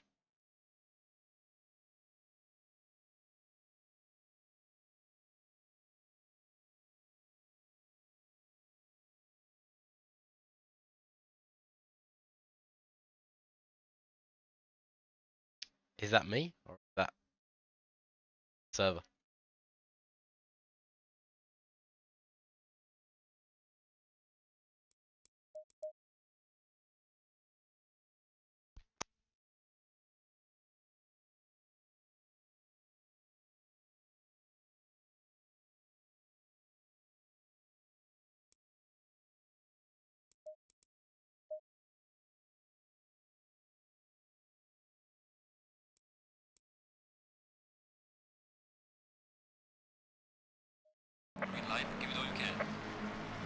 Okay, seems like it was me. That's all good.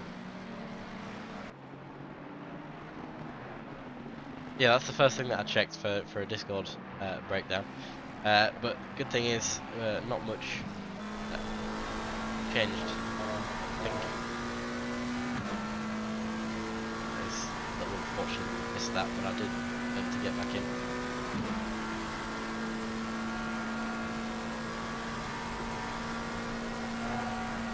Weird, you can be on Ethernet and still get disconnections.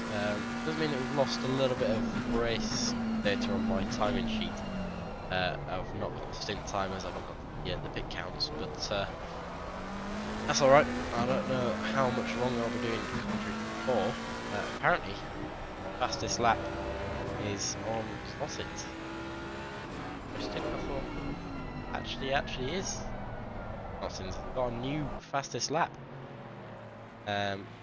Switch to this, so he's currently on a 2:16.442, with the previous fastest lap being a 2:16.455. So very well done to Mr. Christers and the number 300 Mustang. That is the fastest lap of the race from P17.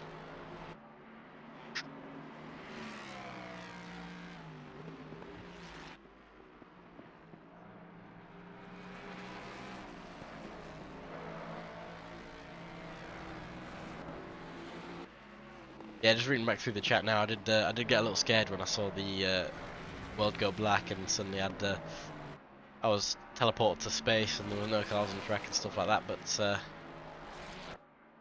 yeah, thankfully it was just a me problem. One of my greatest fears about endurance races and stuff like that is the lack of control that we have over servers. It's a bit of a random case as to whether they survive or not. Obviously 12-hour races, that's the whole 12 hours that can go wrong, so I'm glad that it was. Obviously we had the 10 hours of Nordschleife, which made it all 9 hours. The final half an hour decided to give up on itself, which then was a whole bunch of fun for the admins of that week when we had to manually go through and get all the laps. But we did it, and it turned into ACM race data, and it was a successful race nonetheless, so it's good to see.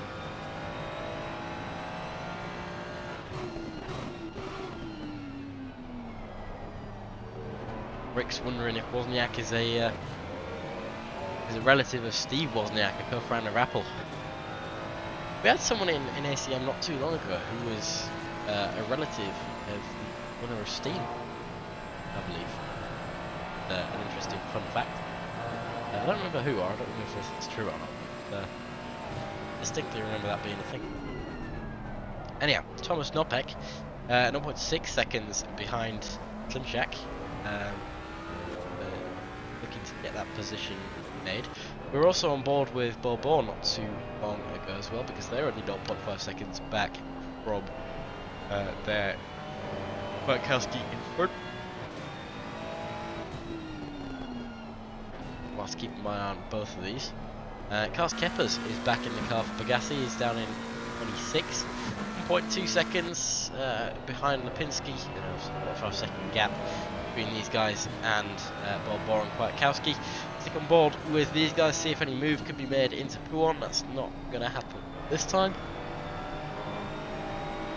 But he is going to look at it on the exit, and wow, that's a bit of a close one.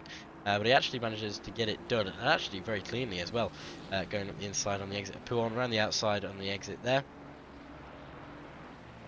And position is gained as easy as that. Karls Keppers is next to be getting an overtake done. Another one is Andrea Mattia is now in the car for ACCI. We had a bit of support for ACCI in the chat earlier, so it'd be good to see some of that again. As I said always, if you guys are in the chat and you want us to look at anyone in particular, or you want us to do anything, just let us know in the chat, say hello as well. Something to work with here.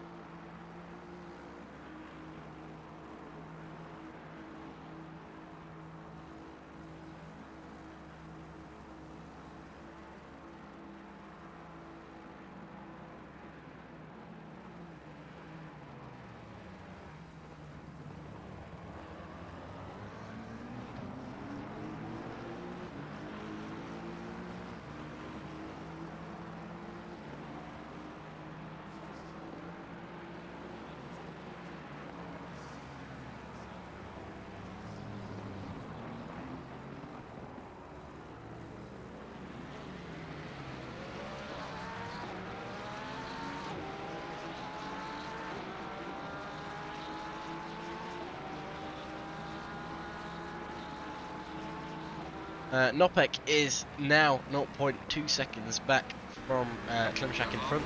That is the call for the halfway mark as well. Nopek is just behind Klimczak. That's the McLaren right in front of the nose. Yeah, move up the inside on the first corner. Nothing down into a Rouge so far though.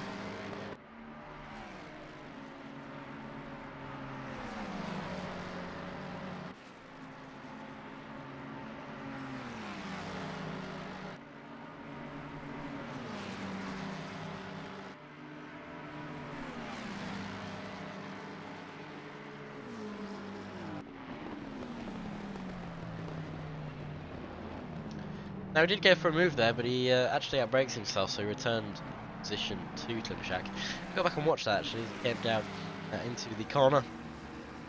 I think he got a little bit of a tap. Yeah, he did get a little bit of a tap from the blue flag behind, which caused him to completely overshoot. Thankfully, Klimczak saw that and was able to react to it. But yeah, Nopek now has to try that again. I think he probably wouldn't have gone for that move into the corner anyhow, but he was sort of forced to go for it by the blue flag that knocked him from behind.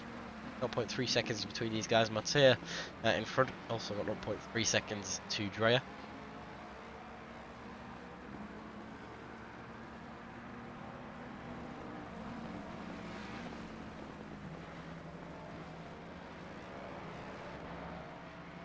On board with Nopek for this one.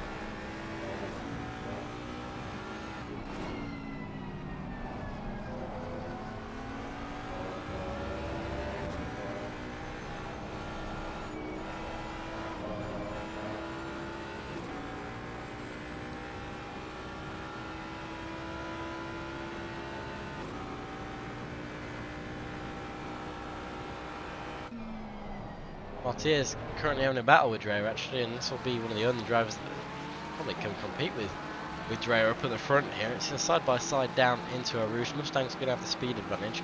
Ford from behind seems to have got a better exit of all of them, who's actually also catching him. But it's going to be side-by-side through a Rouge, now into Rodeon, and it's going to be the position gained around the outside of a Rouge on Andrea Martaya there. The Hypex Racing car of Fire.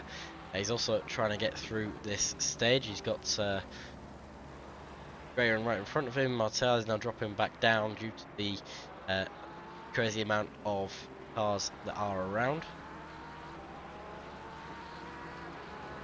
Wozniak actually got past them all. The number 865 Aston Martin managed to get through.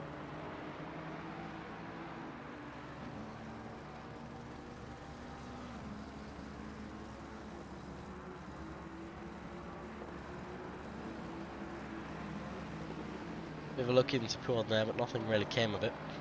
Martia's trying to now get back in on the action. We're on board with him as they exit the corner, through down in towards the north section of Sector 2.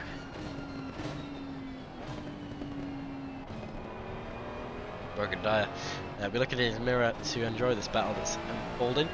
We're looking at the front view of Andrea Martaya to see what from that.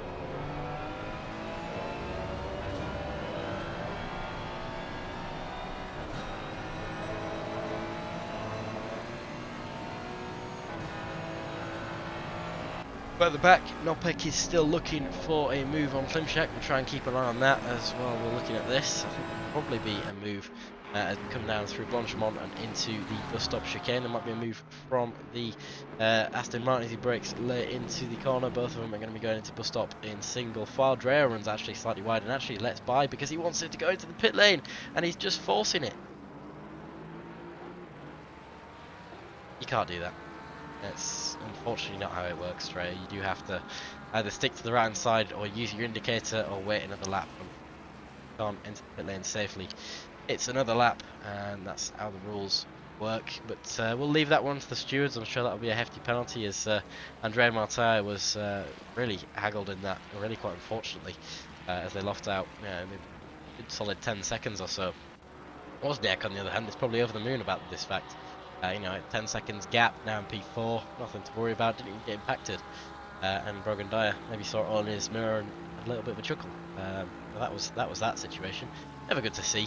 There's better ways of executing things. It's like we saw with Heslin and Ragnar's earlier. Exact spot really. But, have a bit of patience, and if you can't make it move, wait until the next lap or the next corner or something else, and make it work like that. And that's what Nopek is doing. Hopefully, he's coming in towards turn 5. He's getting in some time. He's not making a dive. He's not, making any contact. He's just keeping it safe, playing it careful, and waiting until the next available opportunity. He's down now into Russell.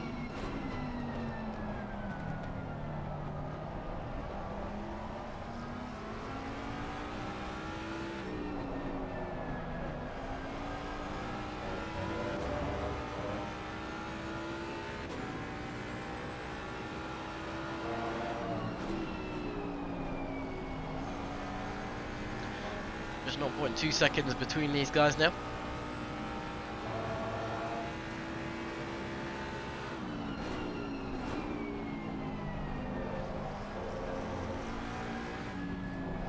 Getting closer and closer. A little bit of a battle that's going on further back as well is that Joel Kelly is right on the back of Lucia.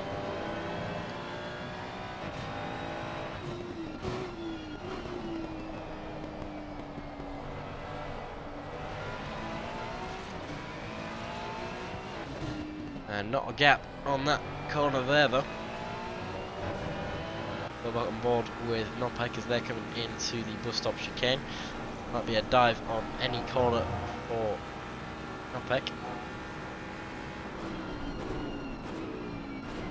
And there's maybe a thought of it there. I think he was probably trying to go towards the right hand side, but decided better of it, and is now just following along the slipstream of that. There'll be another potential move into the first corner as they brake for the source. It's again another late break for Thomas Nopek, but nothing that can be done from that. Got a good line into turn 1 though, and he's going to have the acceleration of the Mustang on his side. Joel Kelly and Julio Boucher are also going side by side. Julio Boucher getting a bad exit there and leaving the door open for Kelly. We'll go back on board with Nopek, who's going to have to unfortunately avoid a track 1 in there by doing everything that he can to try to stay on track through Eau Rouge, even if that did involve losing a second and a half. So all that progress in the last lap or so removed by a little mistake and a little twitch at the bottom of Eau Rouge, and that's just how it happens unfortunately. But you do avoid a drive-through penalty, you do avoid a track cut, and you also avoid spinning and crashing, so that's the good thing. Losing a second here and there to not lose 30 seconds is probably the better plan, at least for endurance racing and sprint racing goes.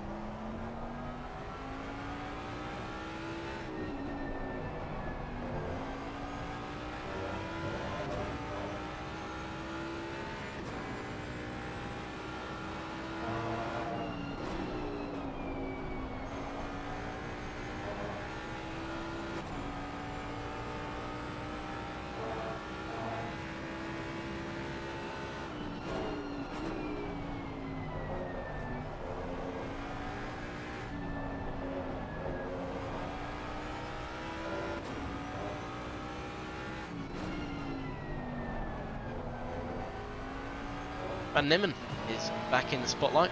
It's 0.9 seconds to Freya.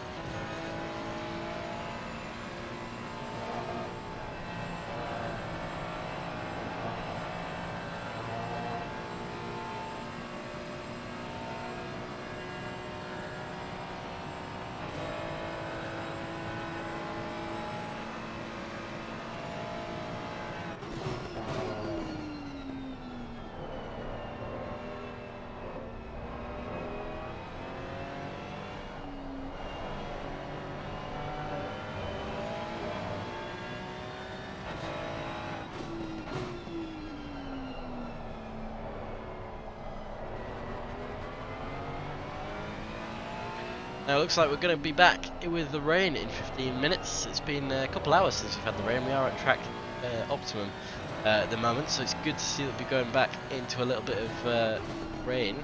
Obviously it shook up the order quite a bit last time, and the run Cedric Larinch is currently having, who is actually in the top 10 now, by the way, will also come to an end as a result of the rain, at least if trends follow what trends do.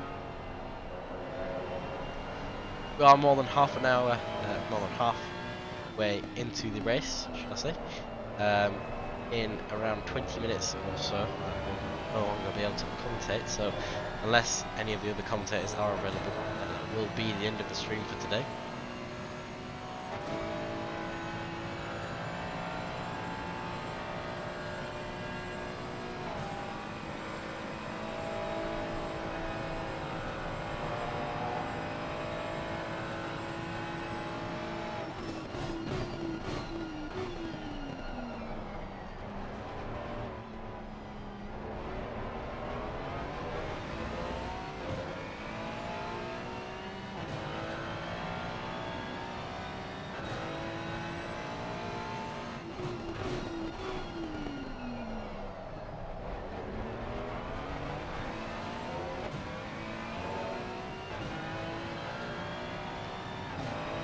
Nopek is still behind Klimczek.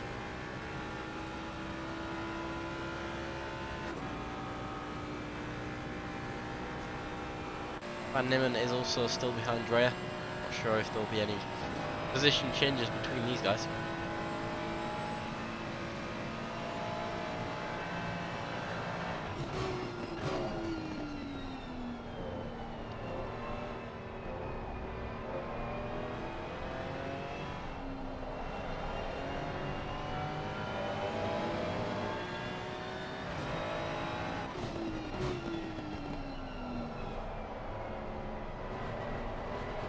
It does look like it'll be back to heavy rain in the next 15 minutes. It also looks as if the sky is getting brighter, so we might actually get sunrise during the rain shower.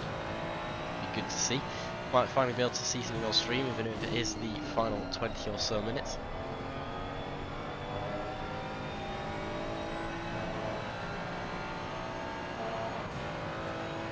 Nopek will go on board with then as they're heading down into turn 5 into towards pit path and so on. Down into the corner, we've seen this all before. Nopek just needs to do what he's done a million times and make a clean move on to Klimczak, and that will be P6 for him done. See, our tyres 10 seconds in that as well. 10 seconds in front of him is Wozniak.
As I said, this round is part of the 2025 ACM Endurance series. We've got 4 hours of Brands Hatch coming up next. This series is every 3 weeks. It's an endurance race. We've got plenty of tracks coming up actually. I'll take you through the calendar of what's coming up. Obviously today we've got 12 hours of bar. 3 weeks time we've got 4 hours of Brands Hatch. 3 weeks after that, 8 hours of Monza. Weeks after that, 6 hours of Watkins Glen, followed by 24 hours of Suzuka, 5 hours of Paul Ricard, and west of calendar besides 9 hours of Silverstone. On the 26th of July is decided still. We've had a very successful series so far. We started off with the 8 hours of Bathurst, one round prior to that being the 4 hours of Imola. 8 hours of Bathurst was followed by the 10 hours of Nordschleife. and then 3 weeks ago we had the 6 hours of Kyalami, which we did run 2 splits in. It was a bit of a warm-up round for this one, which, as I said, has 3 separate splits in it. So running 3 splits at the same time, 3 different endurance races. A lot of work in the back end. Fancy helping us out. Check out all our links. Go buy from Uplay. It does help us out massively. But if you do want to get involved or you just want to race with us, it's completely free, completely fine to do so. Anyone of any level can come and race with us. That's why we have the three splits like today. We're able to run it, we're able to steward it, we're able to commentate it. And we do run, as I said, up to 15 sprint races a week and an endurance race every. So it's good fun. We've got a lot more coming up here at ACM, and yeah, get yourself involved. Nothing happening between Opek and Co, but Wazowick actually passed by Heslin a moment ago. Heslin and Mustang in front. Van Nimmen's still half a second behind Dreyer. No major changes that are happening there.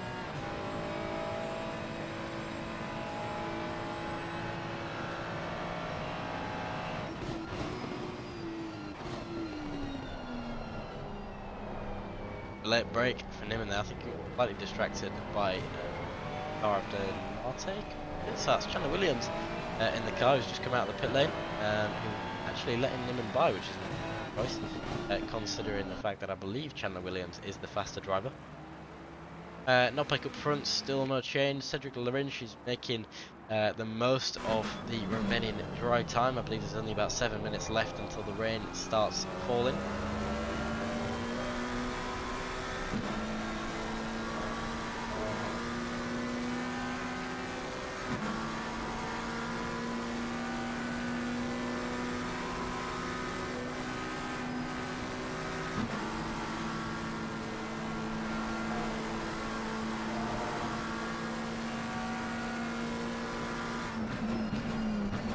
Nothing's going to happen into this bus stop round though. Good to see the sun finally coming up. As I said, 2 hours, 2 times time multiplier in this race, so every hour is 2 hours. How the time progression works. It does mean the variable weather is much faster to happen as well, and does take a while to clear up. As we saw the first bit of rain come into appearance at the start of the night, it did take a good few hours for that to clear away. Now we've had a good couple hours as well of nighttime clear optimum running. Like, as soon as we go back into daytime running, we will get a bit of rain shower as well.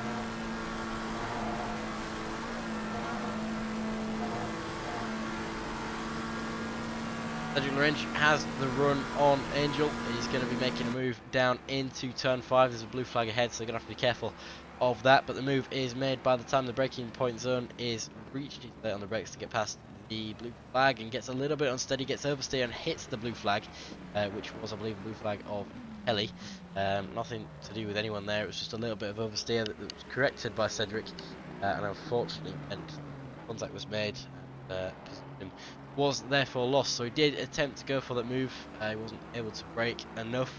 He did hit the apex, but I think that caused the rear end of the McLaren to get a little bit unsteady, which in turn caused that contact to happen.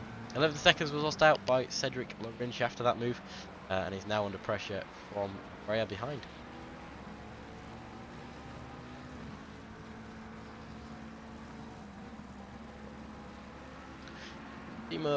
Thomas Nopek is just behind Tlamshak still. 4 seconds between these guys. Mustang should theoretically have the straight line power, but obviously the McLaren is still also very fast, and if he gets a good exit as he just did, then the Mustang doesn't have a lot that they can work with.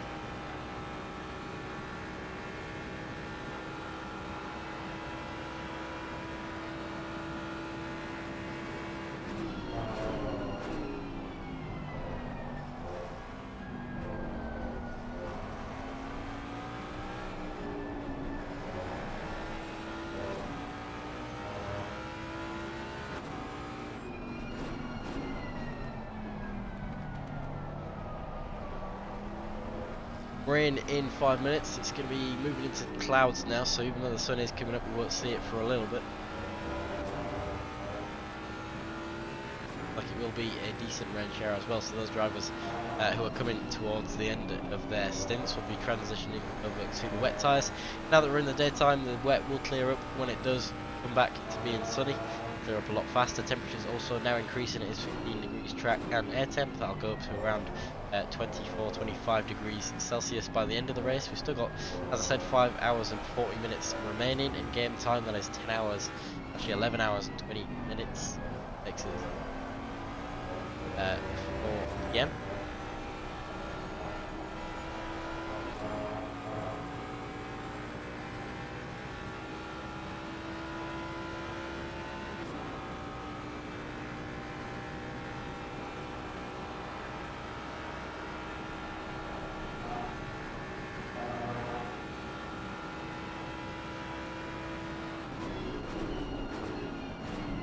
Very late on the brakes there from Nopek, but he actually did make the corner and actually gained quite a bit out of it. I think if he'd have got a little bit of a better line on the apex in the end, so by braking slightly sooner, then he would have actually had a really good line out of it as well. So he's definitely good on the brakes, is Thomas. You just need to secure those corner lines and get where the McLaren is really quite bad at. But Klimczak is doing very, very well in that 33 car.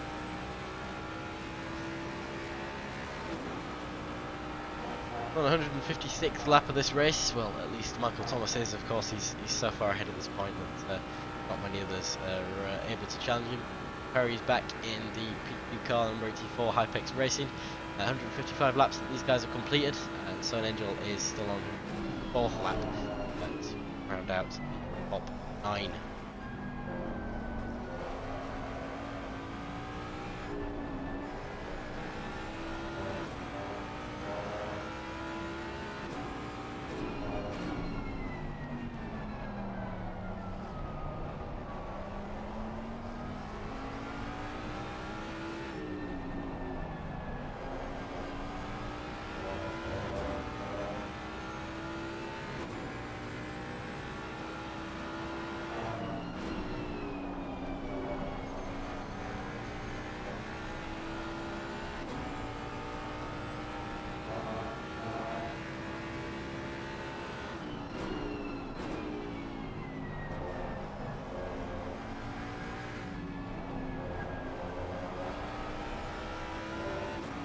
Minutes the rain will cool down a little bit, which means we might actually see a bit of sunrise. I suppose we'll find out.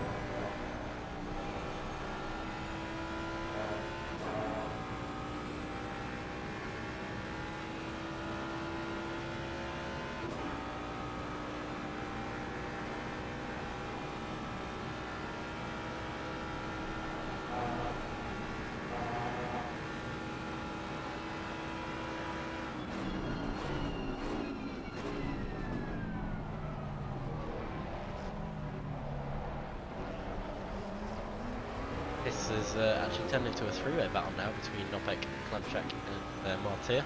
Martyr is only 1 second ahead of Klimczak, the Ferrari just ahead.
As mentioned, I have to go in 5 minutes. I haven't been able to secure another commentator, so unfortunately, even now that the rain has begun, the commentary will come to an end. If you want to get involved though, we do still have 3 splits, we still have a race every 3 weeks, so come into the next one and we'll get the entire thing commentated. Try and get some more splits on that one as well. We're trying to get 2 different splits at Brands Hatch. It'll be quite fun. And after that, I might try and get 3 splits at Monza as well, which is an 8-hour race. So.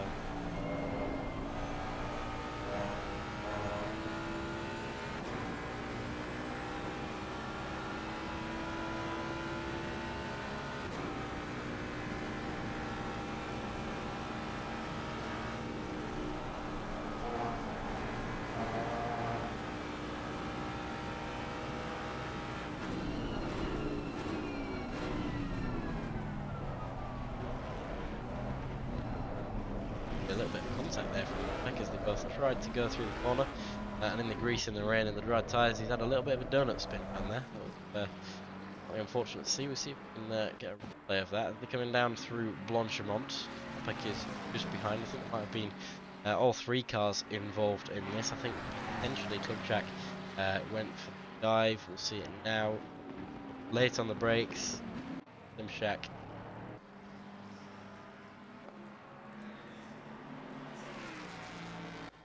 Here we go into the corner. Klubchak's on the apex, Nopek. Both of those drivers in front, side by side, and then Nopek gets a little tyre on the curb, and that was a little bit of a clean donut from Nopek, to be fair.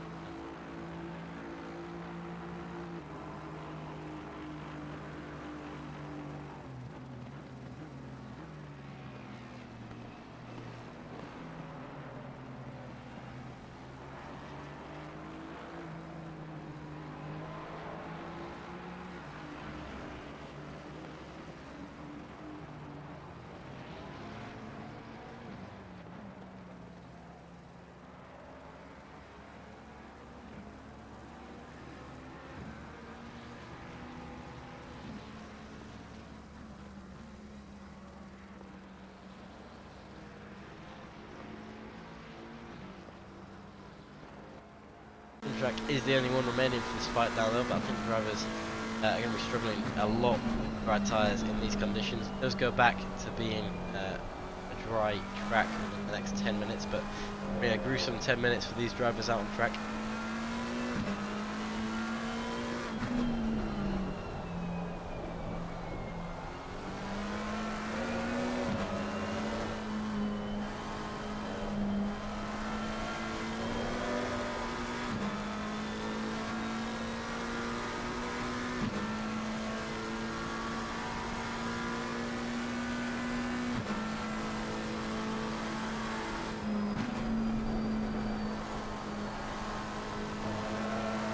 Wide from Mattia, that could give Klimchak a move down the inside onto the bus stop. It has done, and he's going to be going into the corner on the inside. He's going to have the next corner on the outside, and he actually goes to the pit lane. So no.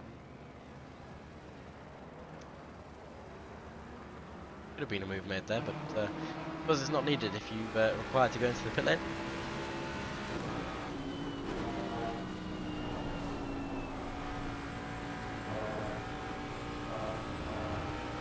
Williams is only 0.3 seconds back from Wozniak at the moment. That's about P2 that's going on.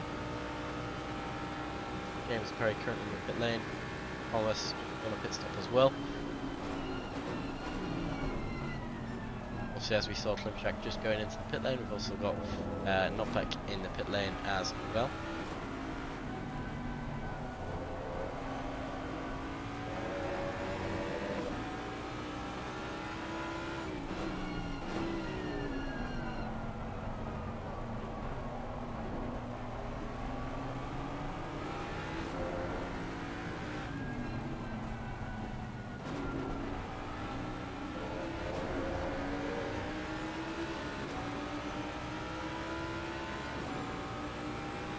Track is now fully wet, so these guys who are out on dry tyres will be struggling a lot, and I think, as you can see there, the Audi is on wet tyres, so it's able to do things a lot more easily compared to the others, and a need for stuff like that, guys. Come on, have a little bit of relaxation. There's 5.5 hours left. Steady, you know. You can see there that Aston Martin, so very careful and so very unsteady as well at the same time. It must be crazy being out there on the dry tyres on a wet track. You'd end up going straight off the track if you brake too early, too late.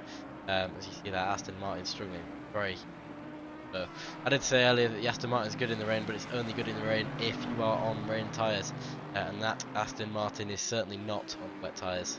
Now my suggestion would have been go out on some wet tyres, just change onto them, and then change onto them when it's dry, because I don't think the track will dry up too fast unless the sun comes bursting out and the track heats up to 20 degrees. It's going to be at least half an hour of rain, and if you stick on the dry tyres for that length of time, you're going to lose way too much time.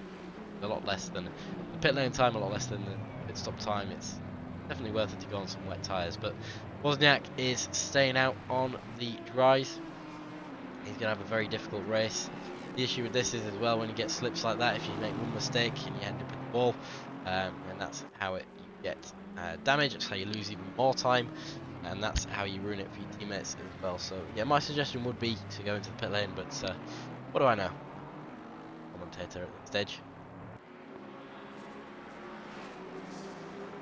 Right, closest battle on track is James Alka, who we've not seen yet in number 129. What's on competition? And also seems like they're on the dry tyre compound, having a nice little slide through the corner. But with 5.5 hours left, I unfortunately don't have anyone else to cover commentary, and I do have to go for a while.